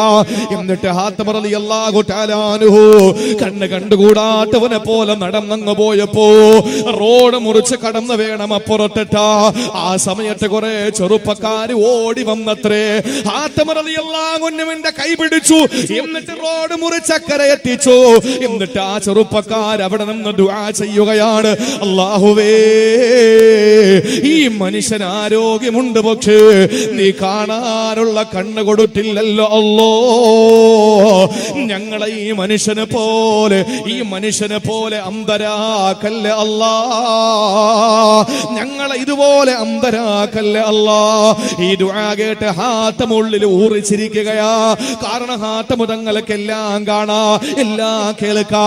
പക്ഷെ എന്തുകൊണ്ടാണ് വഴിയരികിൽ പെണ്ണുങ്ങൾ നിന്നപ്പോൾ, സ്ത്രീകൾ നിന്നപ്പോ അത് കാണേണ്ടി വരുമല്ലോ. അവര് ഭീകര ജീവികളായത് കൊണ്ടല്ല. കണ്ണാണ് പ്രശ്നം, നോട്ടമാണ് പ്രശ്നം. വികാരത്തിലേക്ക് എത്തപ്പെടുന്നത് നോട്ടത്തിലൂടെയാണ്. ഒരു നോട്ടം മതി പെങ്ങളെ, ഒരു നോട്ടം മതി ചെറുപ്പക്കാരാ. ആ കണ്ണുകൾ തമ്മിലും നുടക്കിപ്പോയാ, ആ കണ്ണുകൾ പരസ്പരം ഒന്ന് സംസാരിച്ചു പോയാ, കണ്ണുകൾ തമ്മിലൊന്ന് സംസാരിച്ചു പോയാ ചെന്നെത്തുന്നത് എവിടെയാണ്? നിന്ദ്യമാണ്, നീചമാ, നികൃഷ്ടമാണെന്ന് ഖുർആൻ പറഞ്ഞ വ്യഭിചാരത്തിലാ. സഹോദരങ്ങളെ, ഹാത്തം തങ്ങൾക്ക് പേടിയാ. അതുകൊണ്ട് മഹാനവറുകള് കണ്ണ് പൊട്ടനെ പോലെ അഭിനയിച്ചെങ്കിലോ ഹാത്തമുൽ അസ്സം റളിയല്ലാഹു തആല അൻഹു 30 വർഷമാണ് ഇൽമു പഠിച്ചത്. 30 വർഷത്തോളം ഇൽമു പഠിച്ച അധ്യാപകന് മഹാനായ ശഖീഖുൽ ബൽഖി റളിയല്ലാഹു അൻഹു, ശഖീഖുൽ ബൽഖി എന്ന് പറയുന്ന ഗുരുനാഥന്റെ മുന്നിൽ, അവിടത്തെ മുന്നിൽ ചെന്ന് അടിമയെ പോലെ അറിവ് പഠിച്ച ഹാത്തമുൽ അസ്സം റളിയല്ലാഹു തആല അൻഹു 30 വർഷം അറിവ് പഠിച്ചിട്ട് ആ വീട്ടുമുറ്റത്ത് ചെന്ന് ഇൽമു പഠിച്ചിട്ട് പോലും ഹാത്തമുൽ അസ്സം എങ്ങനെയുള്ള മനുഷ്യനാണ് എന്ന് ആ ശഖീഖുൽ ബൽഖിയുടെ പെണ്ണുങ്ങൾക്കറിയില്ല. ഒരു ദിവസം ബാത്റൂമിൽ കുളിച്ചുകൊണ്ട് നിൽക്കുന്ന ശഖീഖുൽ ബൽഖിയുടെ വീടിന്റെ വാതിൽക്കൽ കതകിന് മുട്ടുകയാ. ആരാണ് പെണ്ണെ കതകിന് മുട്ടുന്നത്? ചെന്ന് തുറന്നു നോക്കുന്ന ശഖീഖുൽ ബൽഖി എന്ന ഉസ്താദ് പറഞ്ഞപ്പോ പെണ്ണുങ്ങൾ വന്ന വാതിലിന്റെ ചെറിയ ഒരു വിടവിലൂടെ നോക്കിയിട്ട് പറഞ്ഞതെന്നറിയോ? വന്നത് വേറെ ആരുമല്ല, സോഹിബുകൽ അഅ്മാ, നിങ്ങളെ കണ്ണ് കണ്ടുകൂടാത്ത ശിഷ്യനാണ് വന്നത്. അല്ലാഹുവേ, 30 കൊല്ലം തന്റെ വീട്ടിൽ വന്ന ഒരാള് അന്ധനാണെന്നാ പെണ്ണുങ്ങൾ പോലെ കരുതിയിരിക്കുന്നത്. അങ്ങനെ ഒരു ചെറുപ്പക്കാരന് ജന്മം കൊടുത്ത് കാസർഗോഡത്തെ പെണ്ണിന് കഴിയോ? ഈ ലോകത്തെ പെണ്ണിന് കഴിയോ? ഇല്ലല്ലോ സഹോദരങ്ങളെ. ഇത്രത്തോളം സൂക്ഷ്മത കാണിച്ചു ജീവിച്ച ഒരു മഹാനല്ലേ ഹാത്തമുൽ അസ്സം റളിയല്ലാഹു അൻഹു. ഹാത്തം തങ്ങളെ ശഖീഖുൽ ബൽഖി എന്ന ഉസ്താദിന്റെ വീട്ടിൽ ഒരു ദിവസം രാത്രി പോയി. കൂടെ തന്റെ ശിഷ്യനെ കൂടെ കൂട്ടി. അങ്ങനെ ചെന്നോ ഒരുപാട് കാര്യങ്ങൾ സംസാരിച്ചു, അറിവുകൾ പഠിച്ചു. തിരിച്ചു വരുമ്പോഴേക്ക് ഭക്ഷണം കൊടുത്തു. ആ ഭക്ഷണം കഴിച്ച് ഹാത്തമുൽ അസ്സം തങ്ങളും തന്റെ ശിഷ്യനും ഉസ്താദിന്റെ വീട്ടിൽ നിന്ന് ഭക്ഷണം കഴിച്ച് കൈ കഴുകിയിട്ട് വീട്ടിൽ വന്നപ്പോ തന്റെ ശിഷ്യൻ വന്ന് ഹാത്തമുൽ അസ്സമിനോട് പറഞ്ഞു, ഉസ്താദേ, നിങ്ങളുടെ ഉസ്താദ് ശഖീഖുൽ ബൽഖി നല്ല മനുഷ്യൻ തന്നെയാണ്. പക്ഷേ ഒരു കാര്യം എനിക്ക് ആക്ഷേപമുണ്ട്, ഒരു കാര്യത്തിൽ എനിക്ക് വിമർശനമുണ്ട്, ഒരു കാര്യത്തിൽ എനിക്ക് മറുപടി പറയേണ്ടതുണ്ട്. എന്താണെന്ന് ചോദിച്ചപ്പോൾ ആ ശിഷ്യൻ പറഞ്ഞു, നിങ്ങളുടെ ഉസ്താദിന്റെ വീട്ടില് ഭക്ഷണം കൊണ്ടുവച്ചിട്ട് കൈ കഴുകാൻ വെള്ളം കൊണ്ടുവച്ചത് അവിടുത്തെ പെണ്ണുങ്ങളാണ്. അത് ശരിയായില്ല. ഭക്ഷണം ഇവിടെയൊക്കെ മുത്താലിമീങ്ങൾക്ക് ഭക്ഷണം കൊടുക്കൂലേ? വീടുകളിലല്ലേ? അതൊക്കെ ഒരു മഹത്വമാണ് സഹോദരങ്ങളെ. എത്ര കുട്ടികളുണ്ട്? 9 പേര്. 9 മക്കൾ നമ്മുടെ ഈ ദർസിൽ പഠിക്കുന്നുണ്ട്. അൽഹംദുലില്ലാ. ഞങ്ങളുടെ നാട്ടിലൊക്കെ 10ഉം 60ഉം മുത്തഅല്ലിമീങ്ങൾ പഠിക്കുമ്പോ ഒരു ദിവസം ഒരു വീട്ടിൽ നിന്ന് ഭക്ഷണം കഴിച്ചാൽ അടുത്ത ദിവസം ആ കുട്ടി വേറൊരു വീട്ടിൽ നിന്ന് ഭക്ഷണം കഴിക്കുക. എന്താണെന്നറിയോ? എല്ലാവർക്കും ഇപ്പൊ 50 വീടുണ്ടെങ്കിൽ 50 മക്കളുണ്ടെങ്കിൽ 3 നേരം ഒരു കുട്ടി ഒരു വീട്ടിൽ നിന്ന് കഴിച്ചാൽ വീട്ടുകാർക്ക് തൃപ്തിയാവൂല. എന്താണെന്നറിയോ? ഒരു കുട്ടിക്കല്ലേ കൊടുക്കാൻ പറ്റുള്ളൂ. അതുകൊണ്ട് മോനെ, നാളെ നീ അപ്പുറത്തെ വീട്ടിൽ പോ, അവനെ ഇങ്ങോട്ട് പറഞ്ഞു വിട്ടേക്ക്. അങ്ങനെ മാറി മാറി ഭക്ഷണം കൊടുക്കാൻ ആവേശം കാണിക്കുന്നവരാണ് ചില നാട്ടുകാര്. ഇവിടെയും അങ്ങനെ ആയിരിക്കും. അള്ളാഹു അങ്ങനെ അനുഗ്രഹിക്കുമാറാവട്ടെ. ഭക്ഷണം കൊടുക്കും, മുത്തഅല്ലിമീങ്ങൾക്ക് ഭക്ഷണം കൊടുക്കുന്നതിന്റെ മഹത്വം ഇന്ന് സംഭവിക്കുന്ന എന്താണെന്നറിയോ? കല്യാണത്തിന് വലിയ കുറിയൊക്കെ അടിച്ചിട്ട് ഒരു ലെറ്ററിന് തന്നെ 1000 രൂപ വരും. നിക്കാഹ് നടത്തി കൊടുക്കുന്ന ഉസ്താദിന് കൊടുക്കുന്നത് 250 രൂപ. 250 രൂപ. ഉസ്താദിന് അത് മതി, അത്ര മതി. ഒരു കല്യാണ ലെറ്ററോ 1000 രൂപ. 1000 രൂപ ഒരു കല്യാണ ലെറ്റർ. നിങ്ങളൊന്ന് ആലോചിച്ച് നോക്ക്. അങ്ങനെ കല്യാണ ലെറ്ററൊക്കെ അടിച്ചിട്ട് ആളുകളെയൊക്കെ വിളിച്ച് ഒരുപാട് ആളുകൾ വന്നു. ചെമ്പ് കണക്കിന് ബിരിയാണി വെച്ചു. അങ്ങനെ ചെമ്പ് കണക്കിന് ബിരിയാണി വെച്ച് ഭക്ഷണം വിളമ്പിയിട്ട് 2-3 ചെമ്പ് ബിരിയാണി മിച്ചം വന്നു. ആ സമയത്ത് ആളുകൾ പറയും, ഇതെന്തെങ്കിലും ചെയ്തില്ലെങ്കിൽ നമ്മൾ നഷ്ടപ്പെടുത്തേണ്ടി വരും. അങ്ങനെ ആരോ ഒരു ഐഡിയ പറഞ്ഞു കൊടുത്തു, ഒരു ചെമ്പ് ബിരിയാണി നമുക്ക് കിറ്റ് കെട്ടിയിട്ട് പ്ലാസ്റ്റിക് കവറിനകത്താക്കിയിട്ട് എല്ലാ വീടുകളിലും കൊടുത്തു വിടാം. അങ്ങനെ വന്നവർക്കൊക്കെ ഓരോ കിറ്റ് ബിരിയാണി കൊടുത്തു വിട്ടു. പരമാവധി 2 ചെമ്പ് തീർന്നു. നോക്കുമ്പോ 1 ചെമ്പ് ഇനിയും ബാക്കിയുണ്ട്. അപ്പോഴാണ് ഒരാൾ വന്നിട്ട് പറഞ്ഞു, പള്ളിയിലെ മുത്തഅല്ലിമീങ്ങളുണ്ടല്ലോ, നമുക്ക് അവർക്ക് കൊണ്ട് കൊടുക്കാം. ഈ മകളുടെ കല്യാണത്തിന് ഒരു മുത്തഅല്ലിമിനെ വിളിച്ചിട്ടുമില്ല, ഒരു നേരത്തെ ഭക്ഷണം കൊടുത്തിട്ടുമില്ല. മിച്ചം വന്ന് കുഴിച്ചിടാൻ വേണ്ടി തീരുമാനിച്ചിട്ട് കുഴിച്ചിടാൻ മുനിസിപ്പാലിറ്റിയുടെയും അതുപോലെ തന്നെ കോർപ്പറേഷന്റെയും ഭൂമി ഇല്ലാതെ വന്നപ്പോ ഇവിടെ കൊടുക്കാം, മുത്തഅല്ലിമീങ്ങൾക്ക് കൊടുക്കാം. ഇതിനപ്പുറം വിവരക്കേട് വേറെ എന്തെങ്കിലും ഉണ്ടോ? ആദ്യം കൊടുക്കേണ്ടത് അവർക്കാണ്, ഈ മക്കൾക്കാണ്. അവര് മലക്കുകളുടെ ചിറകിന് താഴെയാണ് ഇപ്പൊ അവരിയ്ക്കുന്നത്. നമ്മളെ പോലെയല്ല, മലക്കുകളുടെ ചിറകിന് താഴെയാണ്. എത്രത്തോളം അറിയോ? ഇൽമ പഠിക്കുന്നതിന്റെ മഹത്വം അറിയണമെങ്കിൽ ഒറ്റ കാര്യം നിങ്ങൾ മനസ്സിലാക്കിയാൽ മതി. ഇൽമിന്റെ മഹത്വം ഒരുപാടൊന്നും പ്രസംഗിക്കണ്ട. കേട്ടോളി, രക്ഷകർത്താക്കളൊക്കെ കേട്ടോളി, കമ്മിറ്റിക്കാരൻ കേട്ടോളി, ചെറുപ്പക്കാരൻ കേട്ടോളി, ഉമ്മമാരും കേട്ടോളി. ഇൽമ പഠിക്കുന്നതിന്റെ മഹത്വം ഒറ്റ കാര്യം. എന്തറിയോ? മരണത്തെ ഓർക്കണം എന്ന് നബി മുഹമ്മദ് മുസ്തഫ. എല്ലാരും മരണത്തെ ഓർക്കണം. എപ്പോഴാണ് വരുന്നതെന്ന് പറയാൻ പറ്റൂല. പ്രത്യേകിച്ച് ഏതെങ്കിലും രോഗമുള്ളവൻ, അതിശക്തിമത്തായ സുന്നത്താണ് മരണത്തെ ഓർത്തുകൊണ്ടിരിക്കൽ. ഈ ഓതി പഠിക്കുന്ന മുത്തഅല്ലിമീങ്ങൾ അങ്ങനെ ഒരു കാര്യത്തെ പറ്റി ചിന്തിക്കാൻ പോലും പാടില്ലെന്നാണ്. ഇവർക്ക് മരണം എന്ന് പറയുന്ന ആ ഒരു സംഗതിയെ പറ്റി ചിന്തിക്കാൻ പോലും പാടില്ല. ആ സമയം കൂടെ അവർ ഓതി പഠിക്കണം. ആ സമയം കൂടി അവർ പഠിക്കണം. അപ്പൊ ഇൽമു പഠിക്കുന്നതിന്റെ മഹത്വം, മരണത്തെ പറ്റി ചിന്തിക്കാൻ പോലും പാടില്ലാത്ത ഭൂമി ലോകത്തെ ഒരു വിഭാഗമാണ് മുത്തഅല്ലിമീങ്ങൾ എന്ന് പറയുന്നത്. മക്കൾ ദർസിൽ പഠിക്കുന്ന, മദ്രസയിൽ പഠിക്കുന്ന മക്കൾ, ഇൽമു പഠിക്കുന്ന മക്കൾ. അതുകൊണ്ട് ഈ സദസ്സിൽ വന്നിരിക്കുമ്പോൾ നിങ്ങൾ ഇൽമു പഠിക്കാൻ വേണ്ടി വന്നവരാ. നിങ്ങളും മരണത്തെ പറ്റി ചിന്തിക്കണ്ട. ഞാൻ കഴിഞ്ഞ 1 മാസത്തിന് മുമ്പ് സൗത്ത് ചിറ്റാരിയിൽ പ്രസംഗിക്കുമ്പോ ആ വഴല് കേൾക്കാൻ വേണ്ടി ഒരു സഹോദരൻ വാഹനം എടുത്തു വന്നു. ഒരു ബസ് തട്ടി ആ സഹോദരൻ മരണപ്പെട്ടു. അല്ലാഹു അദ്ദേഹത്തിന്റെ ഖബർ വിശാലമാക്കി കൊടുക്കുമാറാവട്ടെ. അദ്ദേഹം സ്വർഗത്തിലാണ്, ഒരു സംശയം അക്കാര്യത്തിലില്ല. എന്റെ വഴല് കേൾക്കാൻ വേണ്ടി വന്നതുകൊണ്ടല്ല. ഇൽമിന്റെ മജ്ലിസിന് ഒരു പവർ ഉണ്ട്. ലോകത്ത് 2 സ്ഥലങ്ങളിലാണ് സ്വർഗത്തിന്റെ തോട്ടമുള്ളത്. ഒരു സ്ഥലത്ത് അല്ലാഹു തആല പ്രത്യേകമാക്കി, ഒന്ന് ലോകത്തിന്റെ പല ഭാഗങ്ങളിൽ വാരി വിതറുകയും ചെയ്തു. മാ ബൈന ഖബരി വ മിംബരി റൗളത്തും മിൻ റിയാദിൽ ജന്ന. എന്റെ ഖബറിന്റെയും എന്റെ റൗളയുടെയും എന്റെ ഖബറിന്റെയും എന്റെ മിമ്പറിന്റെയും ഇടയിലുള്ള ഭാഗം സ്വർഗത്തിന്റെ തോട്ടമാണ് എന്ന് പറഞ്ഞു. അവിടെ ചെന്നെത്തണമെങ്കിൽ ലക്ഷക്കണക്കിന് രൂപ മുടക്കിയാൽ തന്നെ നമ്മൾ അവിടെ ചെന്ന് കഴിഞ്ഞാൽ നമ്മൾ ക്യൂ നിന്നിട്ട്, ഊഴം കാത്തു നിന്നിട്ട് നമ്മൾ അവിടെ ചെല്ലുക. അവിടെ ചെന്നാൽ തന്നെ നമുക്ക് 2 റക്അത്ത് നിസ്കരിക്കാനുള്ള സമയം മാത്രം. പക്ഷേ രണ്ടാമത് റസൂലുള്ള നമുക്ക് തന്നത് വാരി വിതറിയിട്ടിരിക്കുകയാണ് ഇൽമിന്റെ മജ്ലിസ്. ഇത് റൗള ഷരീഫിന്റെയും മിമ്പറിന്റെയും ഇടയിലിരിക്കുമ്പോൾ കിട്ടുന്ന അതേ കൂലി ഇവിടെ ഇരിക്കുമ്പോൾ നിങ്ങൾക്ക് കിട്ടും. അള്ളാഹു നമുക്ക് ആ കൂലി നൽകി അനുഗ്രഹിക്കുമാറാവട്ടെ. ഇതൊക്കെ അറിയുന്ന ഒരാൾ എങ്ങനെയാ എന്റെ ചെറുപ്പക്കാരാ ഫുട്ബോൾ കളി കാണാൻ പോകുന്നത്? കളിച്ചോളി, കുഴപ്പമൊന്നുമില്ല, ആരോഗ്യത്തിനൊക്കെ നല്ലതാ, കാര്യങ്ങളൊക്കെ അങ്ങനെ തന്നെ. പക്ഷേ ഇൽമിന്റെ മജ്ലിസ് നഷ്ടപ്പെടുത്തിയിട്ട് നമ്മൾ പോകേണ്ട ഒരാവശ്യമില്ല. ഞാൻ എന്റെ വിഷയത്തിലേക്ക് മടങ്ങി വരികയാണ്. അദ്ദേഹത്തിന്റെ ശിഷ്യൻ പറയുന്നു, ഉസ്താദേ, നിങ്ങളുടെ ഉസ്താദ് ഷഖീഖുൽ ബൽഖി നിങ്ങൾക്ക് ഭക്ഷണം നൽകിയിട്ട് കൈ കഴുകാൻ വെള്ളം കൊണ്ടുവച്ചത് അവിടുത്തെ പെണ്ണുങ്ങളാ.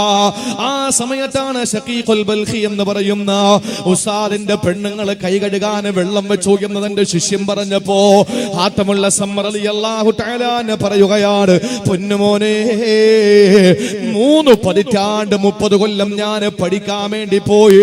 അല്ലാഹനെ തന്നെയാണ് സത്യമാ. വീട്ടിൽ ഞാൻ ചെന്നിട്ട് ആരാ ഭക്ഷണം കൊണ്ടുവച്ചത്, ആരാ കറിവാചകം ചെയ്തത്, ആരാ കൈ കഴുകാൻ വെള്ളം വെച്ചത്, ഇന്നേ വരെ ഞാൻ കണ്ടിട്ടില്ല, ഇന്നേ വരെ ഞാൻ കണ്ടിട്ടില്ല.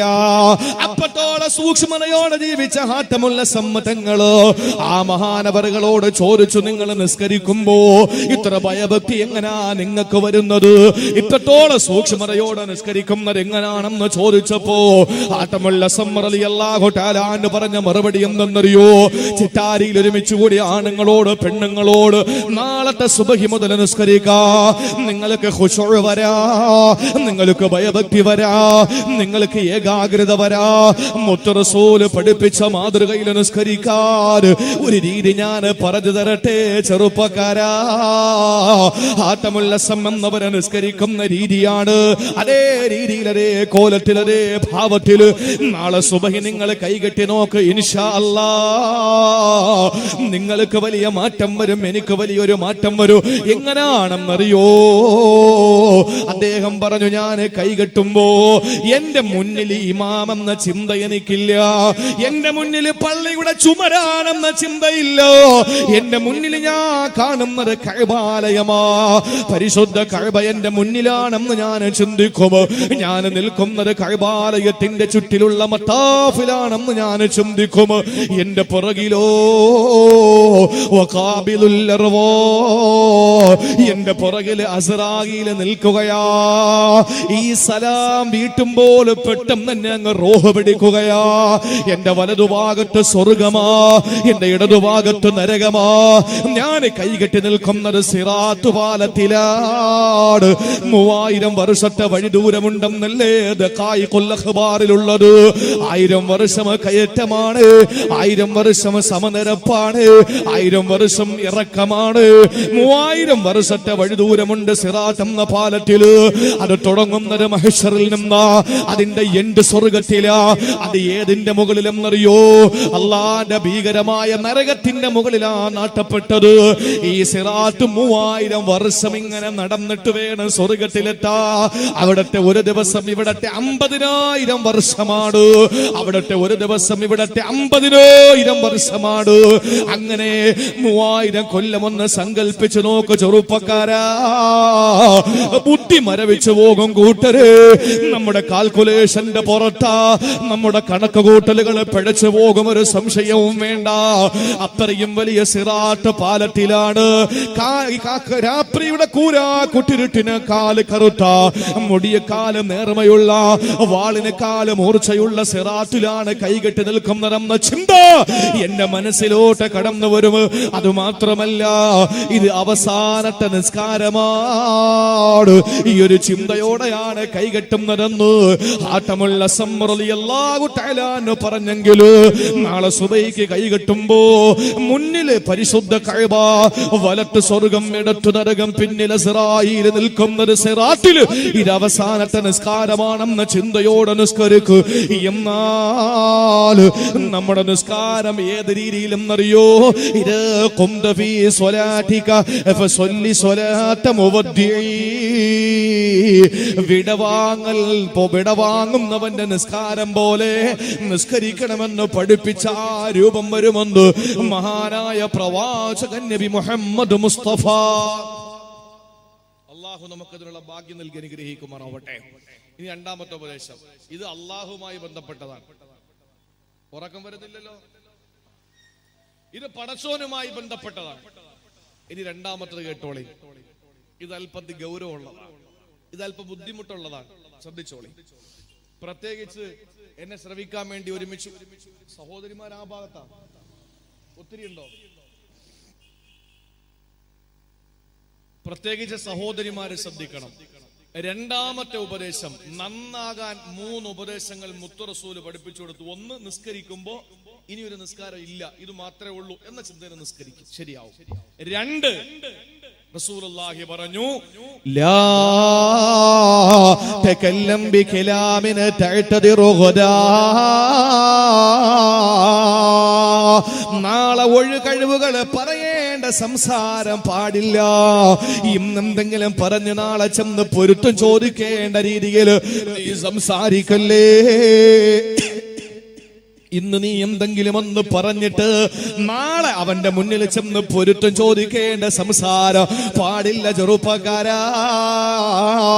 പെങ്ങളെ, ഇന്ന് നിന്റെ കൂട്ടുകാരിയോട്, ഇന്ന് നിന്റെ വീട്ടിനടുത്തുള്ള അയൽക്കാരിയോട്, നിന്റെ ഉമ്മയോട്, അമ്മായിയോട്, ഭർത്താവിനോട്, മക്കളോട്, കുടുംബക്കാരോട് എന്തെങ്കിലും ഒരു കാര്യം പറഞ്ഞു പെട്ടെന്ന് ആ ദേഷ്യത്തിൽ പറഞ്ഞത്, എന്നിട്ട് നീ നാളെ ചെന്നിട്ട് അവിടെ കാൽക്കൽ വീണിട്ട് മാപ്പാക്ക പൊരുത്തപ്പെടണേ, അബദ്ധം പറ്റിയതാണ്, പെട്ടെന്ന് ദേഷ്യത്തിൽ പറഞ്ഞതാണ്, ആ കോലപ്പില് പറയാ പാടില്ലെന്ന് മഹാനായ മുത്തുളി മുഹമ്മദ് മുസ്തഫ.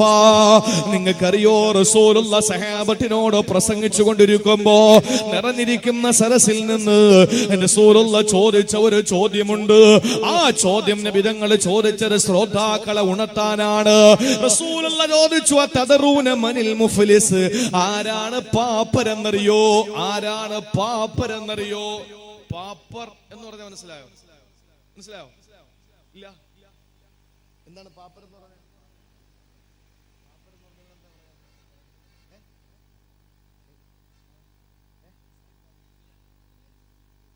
ദരിദ്രൻ, പാപ്പര് അല്ലേ? അപ്പൊ തിരുവനന്തപുരത്തെ പോലെ തന്നെ ഇവിടെ അത് പറയും അല്ലേ? സമാധാനം. ഇല്ലെങ്കിൽ ഇനിയിപ്പോ അതിന്റെ വാക്ക് കണ്ടെത്തിക്കൊണ്ടിരിക്കണം. ആള് പാപ്പരായി പോയി എന്ന് പറയും. അങ്ങനെ പറയുമല്ലോ. അല്ല, നിങ്ങൾക്ക് മനസ്സിലായില്ലെങ്കിൽ പിന്നെ അത് ബുദ്ധിമുട്ടാണ്. ഞാൻ ചുമ്മാ ഇവിടെ ഇങ്ങനെ വാ തുറന്ന് വിളിച്ചു പറഞ്ഞിട്ട് നിങ്ങൾക്ക് തിരിയാതെ വരരുത്. പാപ്പരെന്ന് പറഞ്ഞ ഒന്നുമില്ലാത്തവൻ. റസൂൽ ചോദിച്ചു, പാപ്പരാരെന്നറിയോ? സഹാബത്ത് പറഞ്ഞ അറിയാം. ആരാ?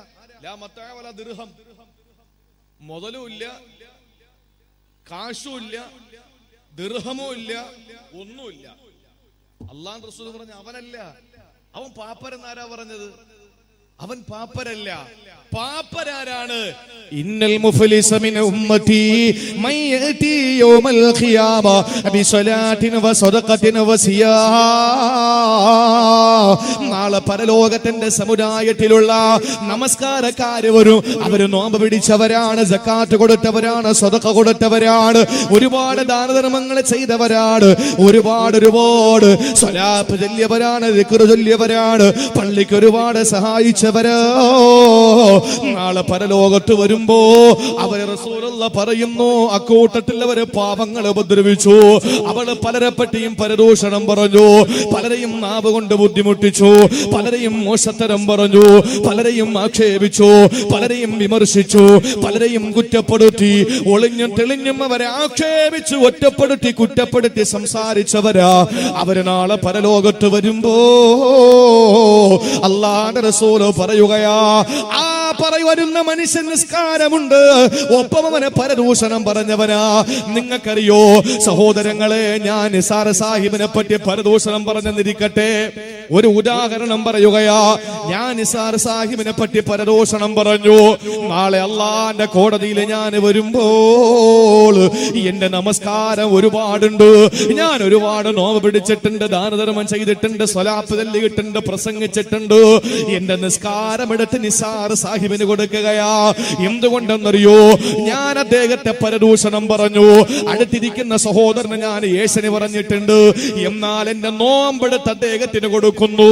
അടുത്തിരിക്കുന്നയാളിനെ ഞാൻ കുറ്റം പറഞ്ഞിട്ടുണ്ട്, എന്റെ ദാനധർമ്മങ്ങൾ എടുത്ത് അല്ലാഹു അദ്ദേഹത്തിന് കൊടുക്കും. സഹോദരങ്ങളെ, പിന്നെയും ആളുകൾ ഇരിക്കുന്നു, പിന്നെയും അവിടെ ലൈനായി വരിയായി നിരയായി ആളുകൾ നിൽക്കുന്നു. പലരും പറയുന്നു, അല്ലാഹുവേ എന്നെ ചീത്ത വിളിച്ചവനാ, എന്നെ ആക്ഷേപിച്ചവനാ, എന്നെ എന്നെ തള്ളിപ്പറഞ്ഞവനാ, എന്നെ നാട്ടുകാരുടെ മുമ്പിൽ വെച്ച് കളിയാക്കിയവനാ.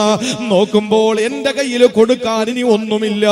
നിസ്കാരമുള്ളത് നിസ്സാർ സാഹിബ് കൊണ്ടുപോയി, നോമ്പുള്ളത് അടുത്ത ആള് കൊണ്ടുപോയി, ദാനധർമ്മങ്ങൾ വേറൊരാള് കൊണ്ടുപോയി. ഇനി എന്റെ കയ്യിലൊന്നുമില്ല. പക്ഷേ ഞാൻ ഒരുപാട് ആളുകളെ നാക്കുകൊണ്ട്, കൈകൊണ്ട്, മനസ്സുകൊണ്ട് വേദനിപ്പിച്ചിട്ടുണ്ട്. അവരിങ്ങനെ നിരന്നു നിൽക്കുമ്പോൾ ഇനി അവർക്ക് വീതിച്ചു കൊടുക്കാൻ എന്റെ കയ്യിൽ അഅ്മാലുകളില്ല, എന്റെ കയ്യിൽ ഹസനാത്തുകളില്ല. ഇത് ഏതെങ്കിലും ഒരു കെട്ടുകഥയല്ല, ഇത് ഏതെങ്കിലും സിനിമയുടെ തിരക്കഥയല്ല, ഇത് ഏതെങ്കിലും സീരിയലിന്റെ ക്ലൈമാക്സ് അല്ല. പെങ്ങളെ, ഇന്നേ വരെ തമാശയ്ക്ക് പോലെ കള്ളം പറഞ്ഞിട്ടില്ല. മദീനയുടെ നേതാവ് നബി മുഹമ്മദ് മുസ്തഫ സല്ലല്ലാഹു അലൈഹി വസല്ലമ തങ്ങൾ നമ്മുടെ കരളിന്റെ കഷണമല്ലേ, നമ്മുടെ കണ്ണിലെ കൃഷ്ണമണിയല്ലേ, നമ്മുടെ ഹൃദയത്തിന്റെ തുടിപ്പല്ലേ, നമ്മുടെ ജീവന്റെ ജീവനല്ലേ. നമ്മളെല്ലാവരെക്കാല്, സർവസ്വത്തെക്കാല്, ജീവനെക്കാല് അല്ലാഹുവിന്റെ റസൂലിനെ പ്രേമിക്കുന്നു, ഇഷ്ടപ്പെടുന്നു, ഹുബ്ബ് വെക്കുന്നു, ഇഷ്ക് വെക്കുന്നു, പ്രണയിക്കുന്നു. ആ പ്രവാചകന് കള്ളം പറയൂല. ആ പ്രവാചകന് തമാശയ്ക്ക് പോലും കള്ളം പറഞ്ഞിട്ടില്ല.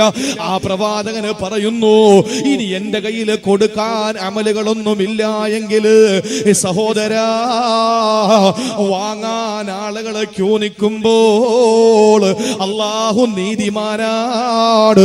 അല്ലാഹ്ക്ക് നീതി പുലർത്തിയേ കഴിയൂ. ആ സമയത്ത് അല്ലാഹു ചെയ്യുന്നതെന്തെന്നറിയോ? ഉണർന്ന് കേട്ടോ എന്റെ പ്രിയപ്പെട്ടവര്, നമ്മുടെ അമലുകളെല്ലാം എടുത്തു കൊടുത്തിട്ട് ആളുകൾക്ക് കൊടുത്തു നമുക്ക് അമല് തീർന്നു പോയി.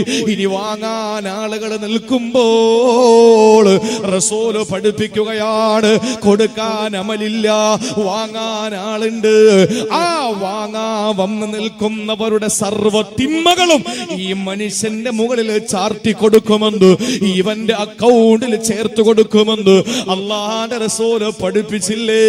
അങ്ങനെ ഒരുപാട് നിസ്കാരവുമായി, നോമ്പുമായി, ദാനധർമ്മവുമായി, സക്കാത്തുമായി, തസ്ബീഹുമായി, തംജീദുമായി, തക്ബീറുമായി, തഹ്ലീലുമായി, സ്വലാത്തുമായി, ദിക്റുമായി, പെണ്ണുങ്ങളെ കെട്ടിച്ചതുമായി, ആൺകുട്ടികൾക്ക് സഹായിച്ചതുമായി, രോഗികൾക്ക് സഹായിച്ചതുമായി, ചാരിറ്റി പ്രവർത്തനങ്ങളുമായി പരലോകത്ത് വരുമ്പോ മറ്റുള്ളവർ ആക്ഷേപിച്ചതിന്റെ പേരിൽ ഇതെല്ലാം വീതിച്ചു കൊടുത്തിട്ട് പാപ്പരായി മാറുമെന്ന് നബി മുഹമ്മദ് മുസ്തഫ. ഇത്രയും രാവും പകലും ഇല്ലാതെ അധ്വാനിച്ചിട്ട് കുറെ നിസ്കരിച്ചു, കുറെ നോമ്പ് പിടിച്ചു. പക്ഷെ എന്താ കാര്യം? ആളുകൾ കൊണ്ടുപോയി. അതുകൊണ്ട് എന്ത് സൂക്ഷിക്കണം? നാവിനെ സൂക്ഷിക്കണം. അള്ളാഹു നമുക്കതിനുള്ള തൗഫീക്ക് നൽകി അനുഗ്രഹിക്കുമാറാവട്ടെ. നമുക്ക് കഴിയില്ല. എന്തുകൊണ്ടാണ് എന്റെ പ്രിയപ്പെട്ട സഹോദരങ്ങളെ, അള്ളാഹുവിന്റെ വിശുദ്ധമായ ഖുർആൻ, ഒരു തത്വജ്ഞാനി പറഞ്ഞതുപോലെ, ഒരു ചിന്തകൻ പറഞ്ഞത് എന്താണ്?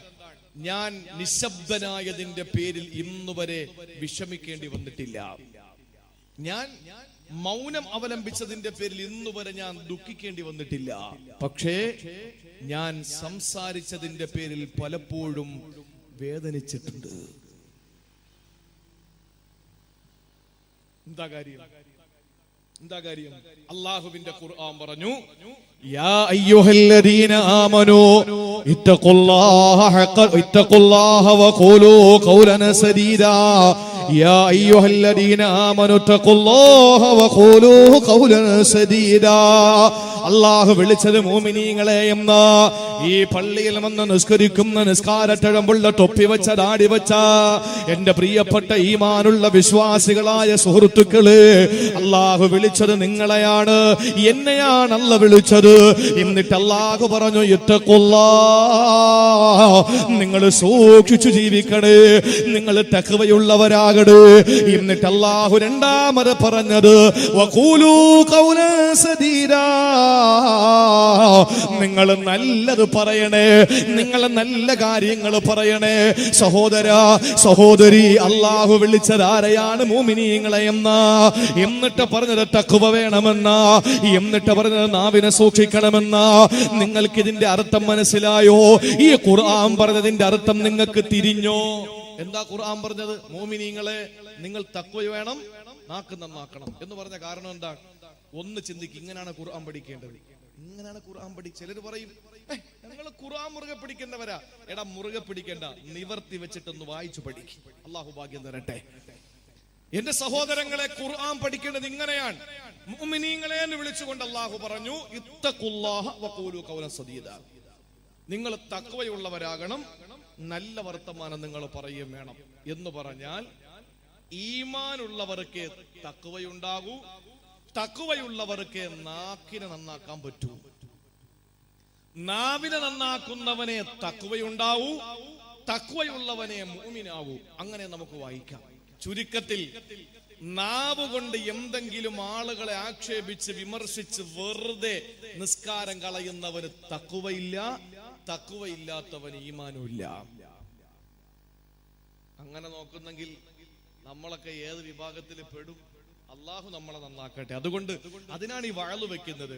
ഈ ഫുട്ബോൾ തട്ടാൻ വേണ്ടി പോയാൽ അതൊന്നും പഠിക്കാൻ പറ്റൂല, അതൊന്നും പഠിക്കാൻ പറ്റൂല. അതുകൊണ്ട് വഅളിന്റെ സരസിൽ പോയിരുന്ന് പഠിക്കണം. അവസാനം അവിടെ ചെന്ന് പടച്ചോ മലക്കുകളെല്ലാം അവിടെ ചുരുട്ടിക്കൂട്ടി നരകത്തെരിയുമ്പോ എന്റെ പൊന്നു പടച്ചോനെ, ഫുട്ബോളും വേണ്ട, വോളിബോളും വേണ്ട, ക്രിക്കറ്റും വേണ്ട, ഷട്ടിലും വേണ്ട, ഒന്നും വേണ്ട, എനിക്ക് കുറച്ച് കാര്യങ്ങൾ പഠിച്ച് ഒന്ന് നിസ്കരിച്ചാൽ മതി എന്ന് പറഞ്ഞാൽ അള്ളാഹു ചോദിക്കും, എടാ നിനക്ക് ഒരുപാട് അവസരങ്ങൾ തന്നില്ലേ, അവസരങ്ങൾ ഒരുപാട് നിനക്ക് കിട്ടിയില്ലേ, നീ നന്നായില്ലല്ലോ, ഇനി നീ ഒന്നും പറയണ്ട എന്ന് പടച്ചവൻ പറഞ്ഞാൽ എന്റെ പ്രിയപ്പെട്ടവരെ നമുക്ക് മറുപടിയൊന്നുമില്ല. അതുകൊണ്ട് ഗൗരവത്തോടുകൂടി കേട്ടോളി.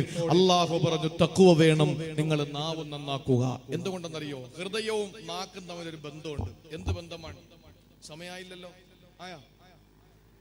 നാവും ഹൃദയവും തമ്മിലൊരു ബന്ധമുണ്ട്. എന്തെന്നറിയോ? മഹാനായ ഹസൻ ബസരി റളിയല്ലാഹു തആല അൻഹു പറയുകയാണ്, മഹാനായ ഹസനുൽ ബസരി റളിയല്ലാഹു തആല അൻഹു പറയുകയാണ്, സഹോദരങ്ങളെ, ഇന്ന ലിസാനൽ ഹകീമി മിൻ വറാഇ ഖൽബിഹി, ബുദ്ധിമാന്റെ നാക്ക് ഹൃദയത്തിന്റെ പിന്നിൽ ഒളിച്ചിരിക്കുകയാ.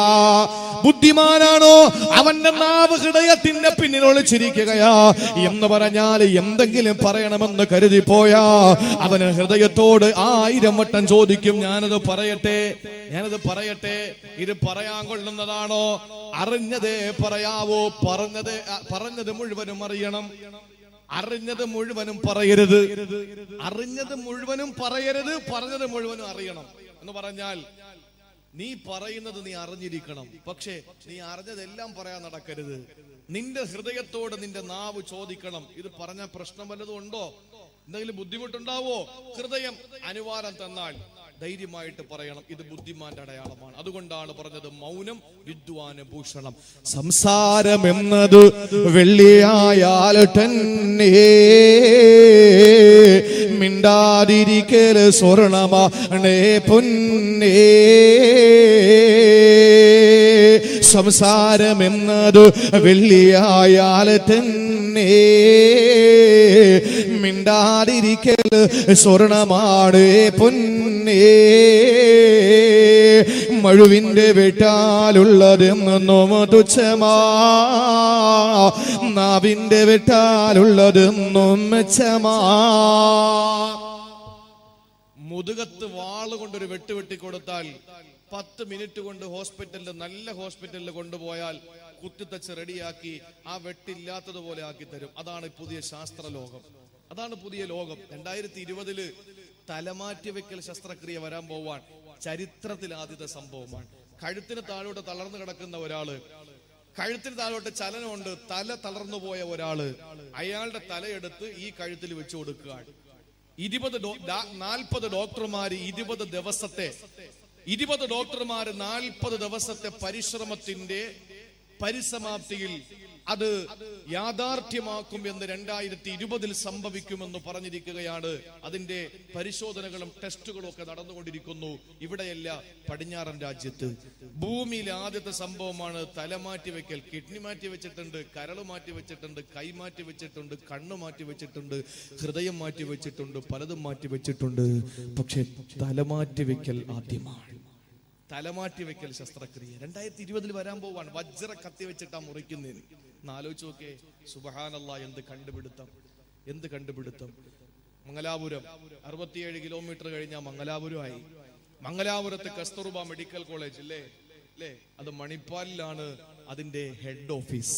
അവിടുത്തെ നല്ല ഒരു മിടുക്കനായ ഡോക്ടർ, അദ്ദേഹം റോഡിലൂടെ വാഹനം ഓടിച്ചു പോയ, ടൂ വീലർ ഓടിച്ചു പോയ ഒരു സഹോദരൻ അപകടത്തിൽപ്പെട്ടവന്റെ ലിംഗം തെറിച്ചു പോയപ്പോൾ ആളുകൾ പെട്ടെന്ന് എടുത്തുകൊണ്ടുവന്ന് ആശുപത്രിയിൽ കൊണ്ടുചെന്നപ്പോൾ അദ്ദേഹം പറഞ്ഞു, ഒരു 10-15 മിനിറ്റ് കഴിഞ്ഞ് വരി, നിങ്ങൾക്ക് റെഡിയാക്കി തരാമെന്ന് പറഞ്ഞു. പെട്ടെന്ന് അവനെ ആശുപത്രിയിൽ തിയേറ്ററിൽ കയറ്റിയിട്ട് അവന്റെ വിരലൊരെണ്ണം മുറിച്ചു ലിംഗമാക്കി വെച്ചു കൊടുത്തു. എന്റെ സഹോദരങ്ങളെ, ഇത് ശാസ്ത്രത്തിന്റെ പുരോഗമനമാണ്. അതുകൊണ്ട് മുതുകത്ത് വെട്ട് കിട്ടിയവന് അരമണിക്കൂർ കഴിഞ്ഞാൽ ഒരു പ്രശ്നവും ഇല്ല.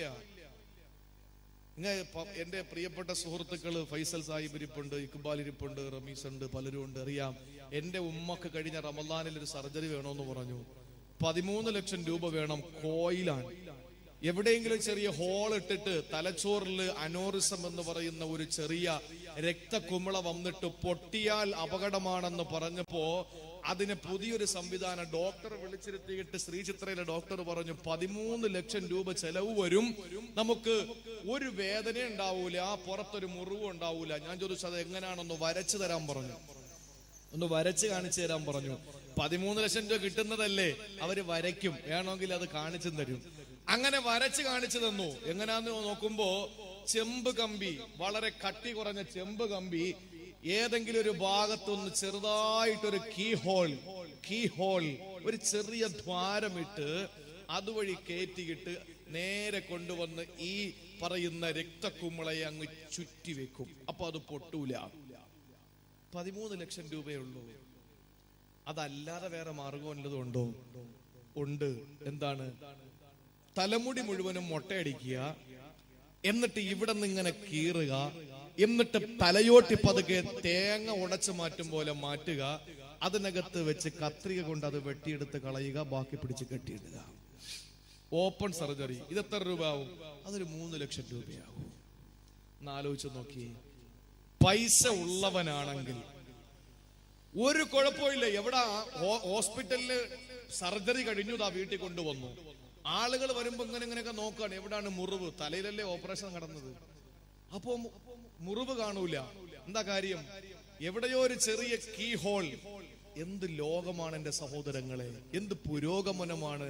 പക്ഷേ ഞാൻ നിങ്ങളിൽപ്പെട്ട ഒരാളെ, ബഹുമാനപ്പെട്ട ഈ സദസ്സിരുന്ന ആരെങ്കിലും ഒരാളെ, അല്ലെങ്കിൽ എന്നെ ആരെങ്കിലും ഈ നാട്ടിൽ ഒരാള് മോശമായൊരു വർത്താനം പറഞ്ഞാൽ ഏത് സർജറിക്ക് അതിനെ മാറ്റാൻ കഴിയും എന്റെ മനസ്സിൽ നിന്ന്? അതാണ് പറഞ്ഞത്, മഴുവിന്റെ വെട്ടാൽ ഉള്ളതെന്നും തുച്ഛമാ, നാവിന്റെ വെട്ടാൽ ഉള്ളതെന്നും മെച്ചമാ. ഒരുത്തന്റെ വായിന്ന് പുറത്തു വന്ന വാക്കിനെ ഒരിക്കലും ഒരു സൂപ്പർ സ്പെഷ്യാലിറ്റിക്കും, ഒരു മണിപ്പാലിലും, ഒരു ഉടുപ്പിയിലും, ഒരു കാസർഗോഡും, ഒരു സ്ഥലത്തെ ചികിത്സയ്ക്കും അതിനെ മുറിവണക്കാൻ പറ്റൂല കൂട്ടരെ. അതുകൊണ്ട് നാവിനെ സൂക്ഷിക്കണമെന്ന് മഹാനായ നബി മുഹമ്മദ് മുസ്തഫ. അള്ളാഹു നമുക്ക് മനസ്സിലാക്കാനുള്ള തൗഫീക്ക് നൽകി അനുഗ്രഹിക്കുമാറാവട്ടെ. അതുകൊണ്ട് ബുദ്ധിമാനാണോ അവന്റെ ഹൃദയത്തിന്റെ പിന്നിലാണ് ഈ നാവ് ഒളിച്ചിരിക്കുന്നത്. എന്ത് പറയാൻ ഒരുങ്ങിയാലും ഹൃദയത്തോട് ചോദിക്കും, മിണ്ടട്ടോ, കുഴപ്പമൊന്നുമില്ലല്ലോ, ഇല്ല ധൈര്യമായിട്ട് പറഞ്ഞോ, അപ്പോഴാണ് സംസാരിക്കുന്നത്. അതൊക്കെ ഇതിനിടയിൽ നടക്കുന്ന കാര്യമാണ്. ഇനി വിഡ്ഢിയെ പറ്റിയോ? ഇന്നലെ ജാഹില ഖൽബുഹു ഫീ തുറഫി ലിസാനിഹി, പമ്പര വിഡ്ഢിയാണെങ്കിൽ അവന്റെ നാവിന്റെ അഗ്രഭാഗത്താണ് അവന്റെ ഹൃദയമുള്ളത്. ബുദ്ധിമാന്റെ ഹൃദയത്തിന്റെ പിന്നിലാണ് നാക്ക്. വിവരം കെട്ടവന്റെ നാക്കിന്റെ ഈ അഗ്രഭാഗത്താണ് അവന്റെ ഹൃദയം. പെട്ടെന്ന് എന്തെങ്കിലുമൊക്കെ പറയും, പിന്നീട് പറയും, അളിയാ മാപ്പാക്കിത്ത, ഞാൻ അറിയാതെ പറഞ്ഞു പോയതാ. അത് വിഡ്ഢിയുടെ അടയാളമാണ്. അതുകൊണ്ട് നാളെ ഒഴിവ് കഴിവുകൾ പറയേണ്ടി വരുന്ന ഒരു സംസാരവും പാടില്ല. നാളെ പൊരുത്തം ചോദിക്കേണ്ടി വരുന്ന ഒരു സംസാരവും പാടില്ല. അള്ളാഹു നമ്മളെ കാത്തുരക്ഷിക്കട്ടെ. ഇന്ന് മരിച്ചവരെ പോലും വിടൂലെന്നേ. മരണപ്പെട്ടാ പോലും ആളുകൾ വിടൂല. ചിലര് പറയണ കേട്ടിട്ടില്ലേ, ആള് മരിച്ചുപോയി, അള്ള പുറത്തു കൊടുക്കട്ടെ, ഗീബത്താണൊന്നും പറഞ്ഞുകൂടാ എന്ന് പറഞ്ഞിട്ട് അരമണിക്കൂർ വീണ്ടും പറയും. മരണപ്പെട്ടു പോയ ആളാണ്, ഒന്നും പറഞ്ഞുകൂടാ, അള്ള മാപ്പ് കൊടുക്കട്ടെ, മാപ്പ് തരട്ടെ, പടച്ചോൻ ഖബർ വിശാലമാക്കട്ടെ, അല്ലാഹു മഗ്ഫിർ ലഹു എന്ന് പറഞ്ഞിട്ട് ബിസ്മില്ലാഹിൽ തുടങ്ങും അങ്ങോട്ട്. പ്രസംഗിക്കുന്നവൻ റബ്ബിശ്റഹ് ലി പറയും പോലെയാണ് മരിച്ചവനെ പരദൂഷണം പറയാൻ വേണ്ടിട്ട് അല്ലാഹു മഗ്ഫിർ ലഹു അത് പറഞ്ഞാൽ പിന്നെ ബാക്കിയെല്ലാം കഴിഞ്ഞെന്നാണ്. മരിച്ചുപോയ ഒരാളെ പറ്റിയിട്ട് നമ്മൾ ഒന്നും പറയാൻ പാടില്ല. കാരണം എന്താണ്? അവന്റെ കാര്യം അള്ളാഹുവിന് മാത്രമേ അറിയൂ. ജീവിച്ചിരിക്കുമ്പോഴൊന്നും പറയണ്ട, മരിച്ചാലൊന്നും പറയണ്ട. മനുഷ്യനെ പറ്റി ആർക്ക് എന്തറിയാം സഹോദരങ്ങളെ? ആർക്കും ആരെപ്പറ്റി ഒന്നും അറിയാൻ പറ്റില്ല. അതുകൊണ്ട് നമ്മുടെ ജോലി നീ തിന്നുക, കുടിക്കുക, ഉറങ്ങുക, നിസ്കരിക്കുക, എന്തെങ്കിലും കൊടുക്കുക, കിട്ടുന്നെങ്കിൽ വാങ്ങുക, മര്യാദയ്ക്ക് വീട്ടിൽ പോവുക. ഇതാണ് ചെയ്യേണ്ടത്. അല്ലാതെ അവന്റെ വായിലും നോക്കി എവന്റെ ഇവിടെയും നോക്കി അവിടെ ചെന്ന് പരാതിയും പറഞ്ഞ് ഇവനെ പറ്റി പരദൂഷണവും പറഞ്ഞ് നടന്ന ഇതൊന്നും നമ്മളെ ഏൽപ്പിച്ച ജോലിയെ പിന്നെന്തിനുള്ള മലക്കുകളാക്കിയിരിക്കുന്നത്? ഇപ്പൊ ഒളിഞ്ഞു നോക്കുകയാണ് ഓരോരുത്തര്. എന്താ ചെയ്യുന്നത്? അവൻ എങ്ങനെ പോകുന്നു, അവൻ എങ്ങനെ ഇരിക്കുന്നു, അവൻ എങ്ങനെ തിന്നുന്നു, ഇതൊക്കെ നോക്കുന്നു. ഇങ്ങനെ നോക്കുന്ന അപ്പൊ മലക്കയുടെ ഡ്യൂട്ടി എന്താ? കിറാമും കാത്തിബീങ്ങളുണ്ട്, ഹഫലത്തുണ്ട്, റഖീബ് അതീദുണ്ട്. പിന്നെ എവരുടെ ഡ്യൂട്ടി എന്താ? ഇതെല്ലാം നമ്മൾ അങ്ങ് ഏറ്റെടുത്താൽ എന്നാ പിന്നെ അള്ളാഹ് നമ്മൾ അങ്ങ് ഏൽപ്പിച്ചാൽ പോരായിരുന്നോ? അതുകൊണ്ട് എന്റെ പ്രിയപ്പെട്ടവരെ, ആരെ പറ്റി നമ്മൾ പറയേണ്ട, പ്രത്യേകിച്ച് മരിച്ചവരെ പറ്റി എന്ന് മരണപ്പെട്ടവരെ പോലും വിടുന്നില്ല ഇല്ലേ? ഒരു സംഭവം നിങ്ങൾ കേട്ടോളി. ഇമാം മാലിക് റഹ്മത്തുള്ളാഹി അലൈഹി മദീനയിൽ ഒരു സംഭവം നടന്നു. ഇമാം മാലിക് തങ്ങളുടെ കാലഘട്ടത്തിൽ. സഹോദരിമാർ പ്രത്യേകം കേട്ടോളി. ഇമാം മാലിക് റളിയല്ലാഹു അൻഹുവിന്റെ കാലമാണ്. മദീനയിൽ ഒരു സംഭവം നടക്കുകയാ. ആ സംഭവം എന്തെന്നറിയോ? ഒരു പെണ്ണ് മരണപ്പെട്ടു. ആ പെണ്ണ് മരണപ്പെട്ടപ്പോൾ പെണ്ണുങ്ങളാണ് മയ്യത്ത് കുളിപ്പിക്കേണ്ടത്. സ്ത്രീകൾ മരണപ്പെടുമ്പോൾ സ്ത്രീകളാണല്ലോ മയ്യത്ത് കുളിപ്പിക്കേണ്ടത്. അങ്ങനെ ഒരു സ്ത്രീ മരണപ്പെട്ടപ്പോൾ അടുത്തുള്ള 2-3 സ്ത്രീകൾ മയ്യത്ത് കുളിപ്പിക്കാൻ അകത്ത് കയറി. സുബ്ഹാനല്ലാഹ്. മയ്യത്ത് കുളിപ്പിച്ചുകൊണ്ടിരിക്കുമ്പോ ആണുങ്ങൾ മയ്യത്തിന്റെ കഫൻ പുടവ എടുത്ത് വിരിച്ചിട്ട് മയ്യത്ത് കുളിപ്പിച്ച് പെണ്ണുങ്ങള് സ്ത്രീകള് മയ്യപ്പ് തരുമ്പോ ആ മയ്യത്ത് തുണിയിലേക്ക് വാങ്ങി പൊതിഞ്ഞെടുത്ത് ഖബറിലേക്ക് കൊണ്ടുപോകാൻ കാപ്പ് ചെറുപ്പക്കാര് പുറത്തു നിൽക്കുകയാ. ആ സമയത്താണ് പെണ്ണിന്റെ മയ്യത്ത് കുളിപ്പിച്ചുകൊണ്ട് നിൽക്കുന്ന ആ മയ്യത്ത് കുളിപ്പിക്കുന്ന പുരയിൽ നിന്ന്, വീട്ടിൽ നിന്ന്, റൂമിൽ നിന്ന്, ഭാഗത്ത് നിന്ന് ഒരു വല്ലാത്ത നിലവിളി കേൾക്കുകയാ. എല്ലാ സ്ത്രീകളും ഓടിയടുത്ത് ചെല്ലുമ്പോ ഒരു വല്ലാത്ത അത്ഭുതം കാണുകയാ. എന്താണ് അത്ഭുതമെന്നറിയോ? സഹോദരങ്ങളെ, മയ്യത്ത് കുളിപ്പിച്ചുകൊണ്ടിരുന്ന ആ പെണ്ണുണ്ടല്ലോ, ആ പെണ്ണിന്റെ കൈ ആ മയ്യത്തിന്റെ ഔറത്തിലേക്ക് ഒട്ടിയിരിക്കുകയാ. ആ മയ്യത്തിന്റെ ശരീരത്തിന്റെ രഹസ്യ അവയവത്തിൽ ഇങ്ങനെ ഒട്ടിച്ചേർന്നിരിക്കുകയാണ്. മയ്യത്ത് കുളിപ്പിച്ച പെണ്ണിനെ കൈമാറ്റാൻ കഴിയുന്നില്ല. മയ്യത്ത് ഇങ്ങനെ മരിച്ച് കുളിപ്പിക്കാൻ വേണ്ടി കിടത്തിയിരിക്കുകയാ. അതിന്റെ രഹസ്യ ഭാഗത്തേക്ക്, ഗുഹ്യാവയവത്തിലേക്ക് ഇങ്ങനെ കൈ ചേർന്നിരിക്കുകയാ. ആ സമയത്താണ് സഹോദരങ്ങളെ പെണ്ണുങ്ങളോടി അടുത്ത് വന്നു. അവര് പറഞ്ഞു, ഇനി എന്തു ചെയ്യാനാ, എന്താ സംഭവിച്ചത് അറിയില്ല.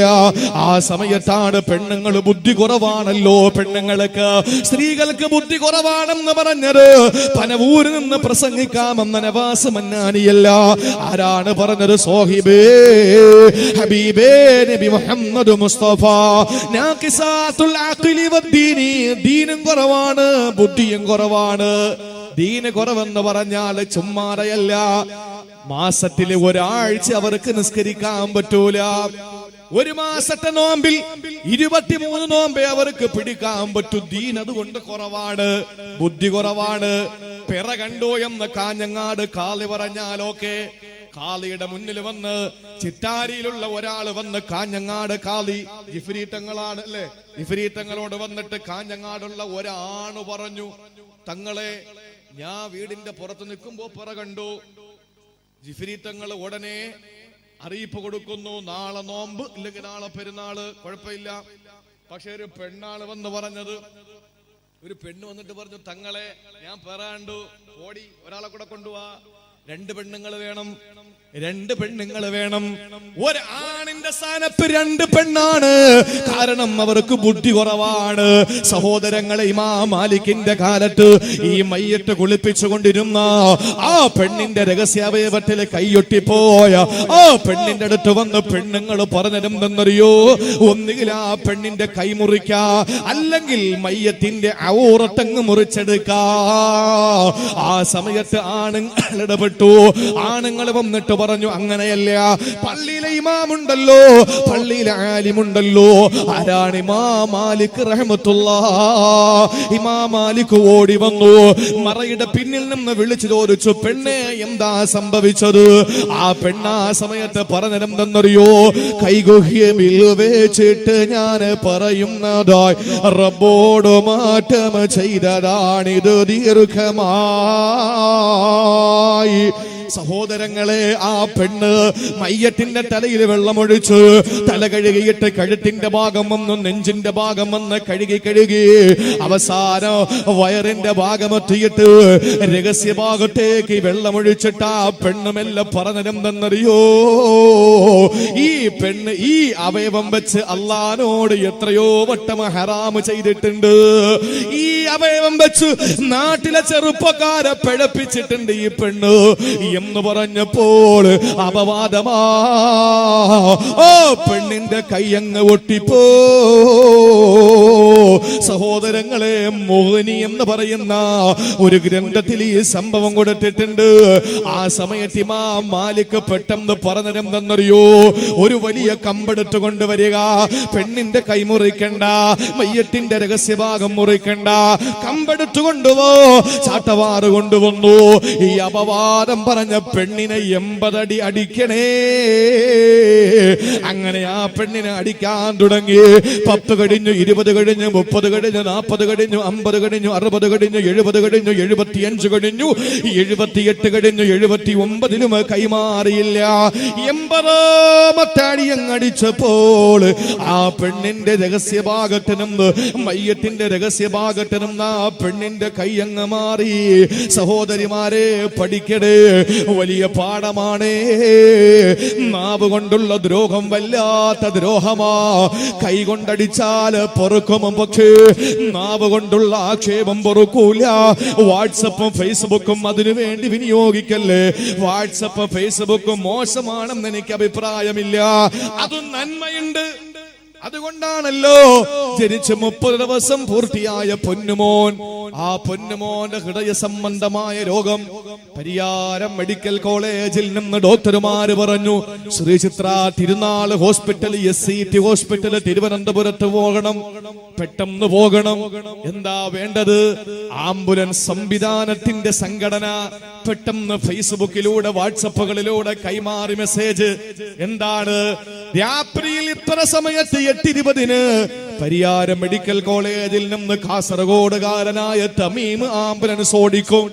ആ ആംബുലൻസുമായി പരിയാരം മെഡിക്കൽ കോളേജിൽ നിന്ന് 524 കിലോമീറ്റർ താണ്ടിയിട്ട് അങ്ങ് Sreechitra medical college, Thiruvananthapuram medical കോളേജിലുള്ള ശ്രീചിത്ര മെഡിക്കൽ കോളേജിലേക്ക് കൊണ്ടുപോകുമെന്ന് അറിയിപ്പ് കൊടുത്തപ്പോൾ മലയാള മണ്ണിന്റെ മനുഷ്യര്, സ്നേഹമുള്ള മനുഷ്യര്, ആ മനുഷ്യരുണ്ടല്ലോ, തമീം എന്ന് പറയുന്ന ചെറുപ്പക്കാരൻ ഓടിച്ചു വരുന്ന ആംബുലൻസിന് വഴിമാറി കൊടുത്ത് ആംബുലൻസിന്റെ സംഘടനക്കാര്, അതുപോലെ മറ്റുള്ള നിയമപാലകര്, പോലീസുകാര്, അതുപോലെ തന്നെ നാട്ടുകാരെല്ലാവരും കൂടി പരിശ്രമിച്ചപ്പോ 6 മണിക്കൂർ കൊണ്ടങ്ങ് തിരുവനന്തപുരത്തെത്തി. കണ്ണൂരിൽ നിന്ന് ഫേസ്ബുക്കിലേക്ക് നടക്കുവോ? ഞാൻ വെല്ലുവിളിക്കുക.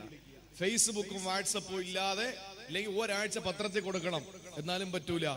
ഒരൊറ്റ കുത്തിക്കഴിഞ്ഞാൽ ലക്ഷങ്ങളുടെ കയ്യിലെത്തുകയാണ് ആ നിമിഷം. അതാണ് ഫേസ്ബുക്കിന്റെ ഗുണം. ഒരു പ്രസംഗം നല്ല വിഷയമാണ്, ഒരൊറ്റ ക്ലിക്കാ, ഒരൊറ്റ പോക്കാണ്. എങ്ങോട്ടാ പോകുന്നെന്ന് പറയാൻ പറ്റൂല. ഡൊണാൾഡ് ട്രംപ് പോലും അയാൾക്ക് വായിക്കാറിയെങ്കിൽ അത് കിട്ടും അവിടെ. അയാൾക്ക് കേൾക്കാൻ മനസ്സുണ്ടെങ്കിൽ ട്രംപിന് പോലും ഈ പ്രസംഗം കിട്ടും ഈ സെക്കൻഡില്. എന്താ കാര്യം? അതാണ് സോഷ്യൽ മീഡിയ. അത് നന്മയുടെ രീതിയിൽ നമ്മൾ എന്ത് ചെയ്യണം? ചെലവഴിക്കണം. അതിനപ്പുറം ഒരാളെ പറ്റി ആക്ഷേപിച്ചുകൊണ്ട് ഒരു അക്ഷരം പോലും ഇടരുത്, കമന്റ് ചെയ്യരുത്, ഷെയർ ചെയ്യരുത്, ലൈക്ക് ചെയ്യരുത്. ഒരിക്കലും അത് പാടില്ല, ഒരിക്കലും അത് പാടില്ല.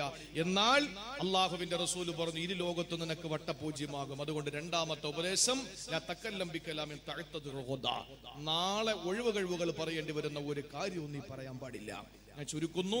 മൂന്നാമത്തെ ഉപദേശം, അതിനു മുമ്പ് ഇൻഷാ അല്ലാഹ് ആ മൂന്നാമത്തെ ഉപദേശം ഞാൻ പറയാം. അതിനു മുമ്പ് നമ്മുടെ ഈ കാര്യങ്ങൾക്ക് വേണ്ടിയിട്ട് കുറച്ച് ചെലവുകളുണ്ട്. ഇതുമായി ബന്ധപ്പെട്ട് കുറച്ച് ചെലവുകൾ ഉള്ളതാണ്. ഇൻഷാ അല്ലാഹ് ഈ സദസ്സിൽ നിന്ന് അള്ളാഹുവിന്റെ ദീനിനു വേണ്ടിയിട്ടാണ്. എന്റെ ഒരാളൊന്ന് എഴുതിയെടുത്തോളേ, ഒന്ന് എഴുതിയെടുത്തോളെ, അവരുടെ പേരൊന്ന് എഴുതിയെടുത്തോ. ആരും പോകരുത്. ഞാൻ എത്ര മണിക്ക് ഇറങ്ങിയെന്നറിയോ? നിങ്ങൾക്ക് 2 മണിക്കൂർ പ്രസംഗിക്കാൻ. നിങ്ങൾ 2 മിനിറ്റിന് മുമ്പല്ലേ വന്നത്? പരിപാടി തുടങ്ങുന്നതിന് 2 മിനിറ്റ് മുമ്പ് നിങ്ങൾ വീട്ടിൽ നിന്ന് ഇറങ്ങി. ഞാൻ ഇന്നലെ എന്റെ നാട്ടില്, എന്റെ ജമാഅത്തില് പരിപാടി ഉണ്ടായിരുന്നു. ആ പരിപാടി കഴിഞ്ഞിട്ട് എന്റെ മഹല്ലത്തിലെ പ്രസംഗം കഴിഞ്ഞ് രാത്രി 1 മണിക്ക് വീട്ടിൽ വന്നു. 4 മണിക്ക് എഴുന്നേറ്റു. അവിടെ നിന്ന് എയർപോർട്ടിൽ പോയി, ഫ്ലൈറ്റിൽ കയറി കോഴിക്കോട് വന്നു. അവിടെ നിന്ന് ടാക്സി വിളിച്ചു, നേരെ റെയിൽവേ സ്റ്റേഷനിൽ വന്നു. അവിടെ നിന്ന് ഇന്റർസിറ്റി കയറി കാസർഗോഡ് കാഞ്ഞങ്ങാട് വന്നു. അവിടെ നിന്ന് ഇവിടെ വന്നു. ഇത്രയും ത്യാഗം ചെയ്ത് ഞാൻ നിങ്ങളുടെ മുമ്പിൽ വന്നത് 2 മണിക്കൂർ പ്രസംഗിക്കാനാ. നിങ്ങളൊരു 10 മിനിറ്റ് മുമ്പ് ഓടി ഇവിടെ എത്തിയിട്ട് ഞാൻ പിരിവിന്റെ കാര്യം പറയുമ്പോൾ എഴുന്നേറ്റ് കസേരയും കൊണ്ട് ഓടുന്നത് ശരിയായ നടപടിയല്ല. അതുകൊണ്ട് ഇൻഷാ അല്ലാഹ് ഇരിക്കും, ദുആ ചെയ്തിട്ട് പോവാം. എന്റെ പ്രിയപ്പെട്ട സഹോദരങ്ങളെ, ഇതിന് നല്ല ചെലവുണ്ട്, ഭാരിച്ച ഉത്തരവാദിത്വമുണ്ട്. നിങ്ങൾക്കറിയാം, വ്യാപകമായി ഞെക്കി ചവിട്ടി പിരിക്കണ്ട എന്ന് സംഘാടകർ പറഞ്ഞിട്ടുമുണ്ട്. അത് ഞാൻ സന്തോഷപൂർവ്വം സ്വീകരിക്കുകയും ചെയ്യുന്നു. അതാണ് നല്ലത്, അതിലാണ് നന്മ. ഇൻഷാ അല്ലാഹ് എങ്കിലും ഈ അനുഗ്രഹീതമായ വേദിയിൽ ഇതിന് ഒരുപാട് ചെലവുകൾ ഉണ്ടാകുമ്പോ ഈ സദസ്സിൽ ഒരു നല്ല സംഭാവന നമുക്ക് കൊടുത്തൂടെ? ഇൻഷാ അല്ലാഹ് അതിന് എത്ര ദിവസം നമുക്ക് അവധി കൊടുക്കാം? പെട്ടെന്ന് അവരിൽ ഉണ്ടാവൂല.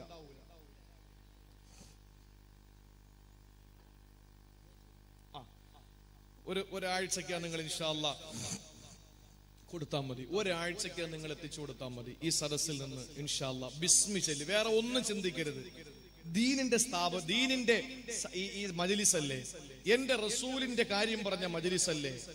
എന്റെ കയ്യിൽ ഇല്ല അല്ലെങ്കിൽ ഉണ്ട് എന്നായിരുന്നാലും കുഴപ്പമില്ല, ഒരാഴ്ചക്കുള്ളിൽ ഞാൻ ഇതിന്റെ വിജയത്തിന് വേണ്ടിയിട്ട് കൊടുത്തോളാം.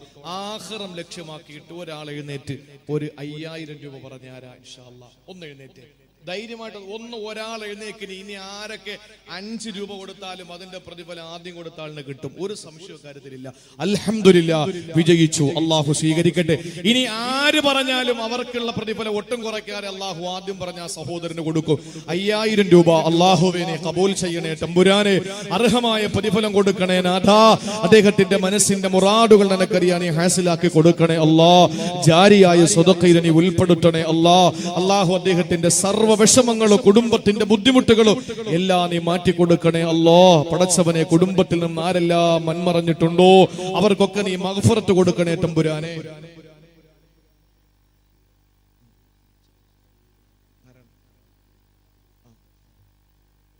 അല്ലാഹുവേ പടച്ചവൻ, അദ്ദേഹത്തിന്റെ ആ ഹാർട്ട് സംബന്ധമായ രോഗം നീ ശിഫ നൽകണേ റഹ്മാനെ, പരിപൂർണ ശിഫ നൽകണേ തമ്പുരാനെ. അല്ലാഹുവേ പടച്ചവനെ, രോഗം നീയാണ് വെച്ചത്, നീയാണ് ഷാഫി അല്ലാ. അല്ലാഹു അദ്ദേഹത്തിന്റെ സർവ്വ ബുദ്ധിമുട്ടുകൾ നീ മാറ്റി കൊടുക്കണേ അല്ലാ. ഒന്ന് പറഞ്ഞേക്ക് ഇൻഷാ അല്ലാഹ് ഈ സദസ്സിലെ ദുആ സ്വീകരിക്കപ്പെടും കൂട്ടരെ. ഒരു സഹോദരി 6666 രൂപ. അല്ലാഹുവേ ആ പെങ്ങളെ നീ ഖബൂൽ ചെയ്യണേ അല്ലാ, സ്വീകരിക്കണേ തമ്പുരാനെ. അല്ലാഹുവേ ജാരിയായ സ്വതഖയിൽ നീ ഉൾപ്പെടുത്തണേ അല്ലാ. അല്ലാഹുവേ എല്ലാ വിഷമങ്ങളും ബുദ്ധിമുട്ടുകളും നീ മാറ്റി കൊടുക്കണേ അല്ലാ. അല്ലാഹുവേ വിശുദ്ധ ഖുർആനിന്റെ ആയത്തുകളുടെ എണ്ണം അനുസരിച്ച് ഈ നൽകിയ സംഭാവന നീ ഖബൂലാക്കണേ അല്ലാ. ആ സഹോദരിയുടെ കുടുംബത്തിലുള്ള എല്ലാ പൊന്നുമക്കളെയും നീ ഹാഫിലീങ്ങൾ ാക്കണേ അല്ലാ. ആ സഹോദരിക്ക് നല്ല ഈമാനോടുകൂടിയുള്ള മരണം അല്ലാഹുവേ ആഫിയത്തുള്ള ദീർഘായുസ് കൊടുക്കണേ അല്ലാ. ഒന്ന് പറഞ്ഞേ, ഒരു 5000 രൂപ വേഗം പറയാം. 5 ലക്ഷം അല്ല ചോദിച്ച 5000 രൂപ ഇതിന്റെ വിജയത്തിന് വേണ്ടി. ഒന്ന് എഴുന്നേക്ക് ഇൻഷാ അല്ലാഹ്. ആരാ ധൈര്യമായിട്ട് എഴുന്നേറ്റ്? റബ്ബ് തരും. ഒന്ന് എഴുന്നേക്ക്. ആരാ പറഞ്ഞോളി. ഒരു 5000 രൂപ പറഞ്ഞോളി. വലുതൊന്നുമല്ല, 2 2000 നോട്ടും 2 500 നോട്ടും. പടച്ചോന്റെ തൗഫീഖ് കൊണ്ട് കേരളത്തിൽ 1000 നോട്ടില്ല. പറഞ്ഞോളി, ആരാളുള്ളത്? ഒരു 5000 രൂപ ഒരാഴ്ച സമയം തരും നിങ്ങൾക്ക്. ഒരു സഹോദരൻ 5000 രൂപ മരണപ്പെട്ട ഉപ്പാക്ക് വേണ്ടി ദുആരക്കാൻ. അല്ലാഹുവേ ആ പ്രിയപ്പെട്ട പിതാവിന്റെ ഖബർ വിശാലമാക്കണേ അല്ലാ. അല്ലാഹുവേ പടച്ചവനെ, അദ്ദേഹം സമ്പാദിച്ചതിൽ നിന്ന് ആ പൊന്നുമോന് ഉപ്പാനെ മറക്കാതെ ദാനം ചെയ്തിരിക്കുന്നു, ധർമ്മം ചെയ്തിരിക്കുന്നു അല്ലാ. അല്ലാഹുവേ ആ ഉപ്പാന്റെ ഖബറിന്റെ ഉള്ളിൽ നീ അനുഗ്രഹങ്ങൾ ഇറക്കി കൊടുക്കണേ അല്ലാ. ഖബർ വിശാലമാക്കണേ അല്ലാ. അല്ലാഹുവേ സന്തോഷകരമായ അവസ്ഥ ആ സഹോദരന് കുടുംബത്തിനും നീ നൽകണേ അല്ലാ. എല്ലാ ദുഃഖങ്ങളും വിഷമങ്ങളും പ്രയാസങ്ങളും മാറ്റിക്കൊടുക്കണേ അല്ലാ. മാറ്റിക്കൊടുക്കണേ തമ്പുരാനെ. ഉണ്ടോ? ആരെങ്കിലും ഉണ്ടോ? കൊച്ചു കൊച്ചു സംഭാവന കൊടുത്തോളൂ. ഇതിന്റെ ചെറിയ കാര്യം. നാളെ ഇൻഷാ അല്ലാഹ് അബ്ദുൽ വഹാബ് നഈമി കൊല്ലം പുണ്യ റബീഇന് സ്വാഗതം. മുത്തുനബിയെ പറ്റിയാണ് ഏറ്റവും കൂടുതൽ എനിക്ക് എന്നല്ല എല്ലാവർക്കും പ്രസംഗിക്കാൻ ഇഷ്ടം നമ്മുടെ ഹബീബിനെ പറ്റിയാണ്, നമ്മുടെ പ്രവാചകനെ പറ്റിയാണ്. അള്ളാഹു നമുക്ക് അവിടുത്തെ ഗുരുത്വം, പൊരുത്തം, സന്തോഷം, സ്നേഹം ഒക്കെ അള്ളാഹു തരട്ടെ. അള്ളാഹുവിന്റെ റസൂലിന്റെ കൈയൊന്ന് പിടിച്ച് സ്വർഗത്തിൽ പോകാൻ അള്ളാഹു നമുക്ക് ഭാഗ്യം തരട്ടെ. ഹബീബിനെ ഒന്ന് സ്വപ്നത്തിൽ കാണാൻ അള്ളാഹ് ഭാഗ്യം തരട്ടെ. അതിന് നിയത്താക്കിക്കൊണ്ട് ഒരാൾ 5000 രൂപ കൊടുത്തേ. എന്റെ ഹബീബിനെ ഉറക്കത്തിൽ എനിക്കൊന്ന് സ്വപ്നം കാണണം മരിക്കുന്നതിന് മുമ്പ്. അള്ളാഹുവേ, ഈ സംഭാവന കൊടുക്കുന്നവർക്ക് മരിക്കുന്നതിന് മുമ്പ് പുണ്യ പ്രവാചകനെ ഒന്ന് സ്വപ്നത്തിൽ ദർശിക്കാനുള്ള ഭാഗ്യം കൊടുക്കണേ അല്ലാ. അത് ചില്ലറ കാര്യം ഒന്നുമല്ല. ആരാ ഒന്ന് എഴുന്നേറ്റ്.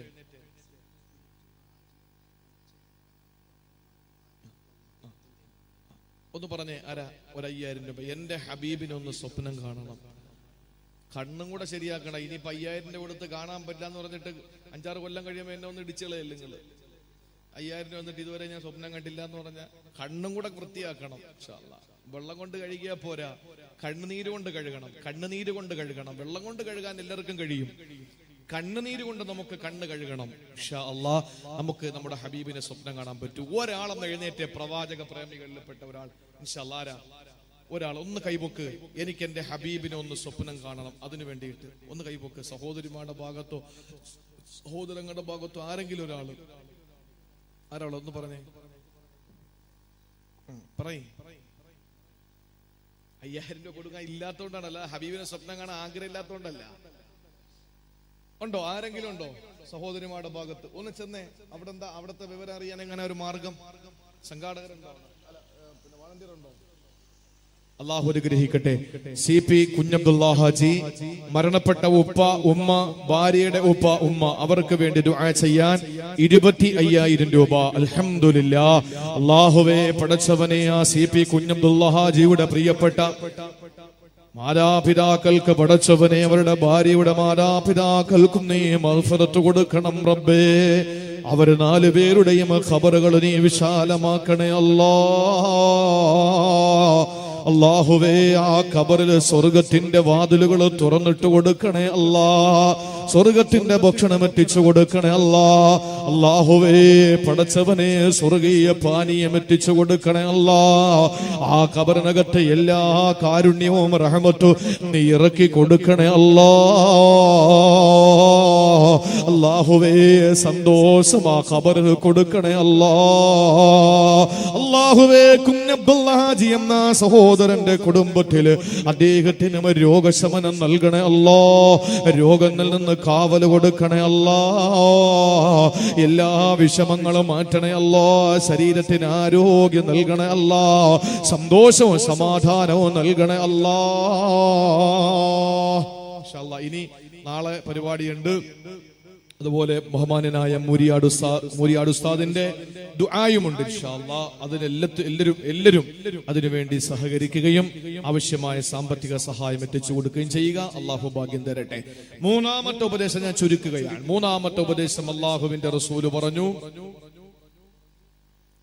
നാളെ രാവിലെ 9:30 മുതൽ ഈ വേദിയിൽ വെച്ച് അഹല്യ ഫൗണ്ടേഷൻ കണ്ണാശുപത്രിയുമായി സഹകരിച്ച് സൗജന്യ നേത്ര പരിശോധന ക്യാമ്പും രക്തഗ്രൂപ്പ് നിർണയ ക്യാമ്പും നടക്കും. എല്ലാവരും ആവശ്യമുള്ളവരൊക്കെ അതുമായി ബന്ധപ്പെട്ടോടെ.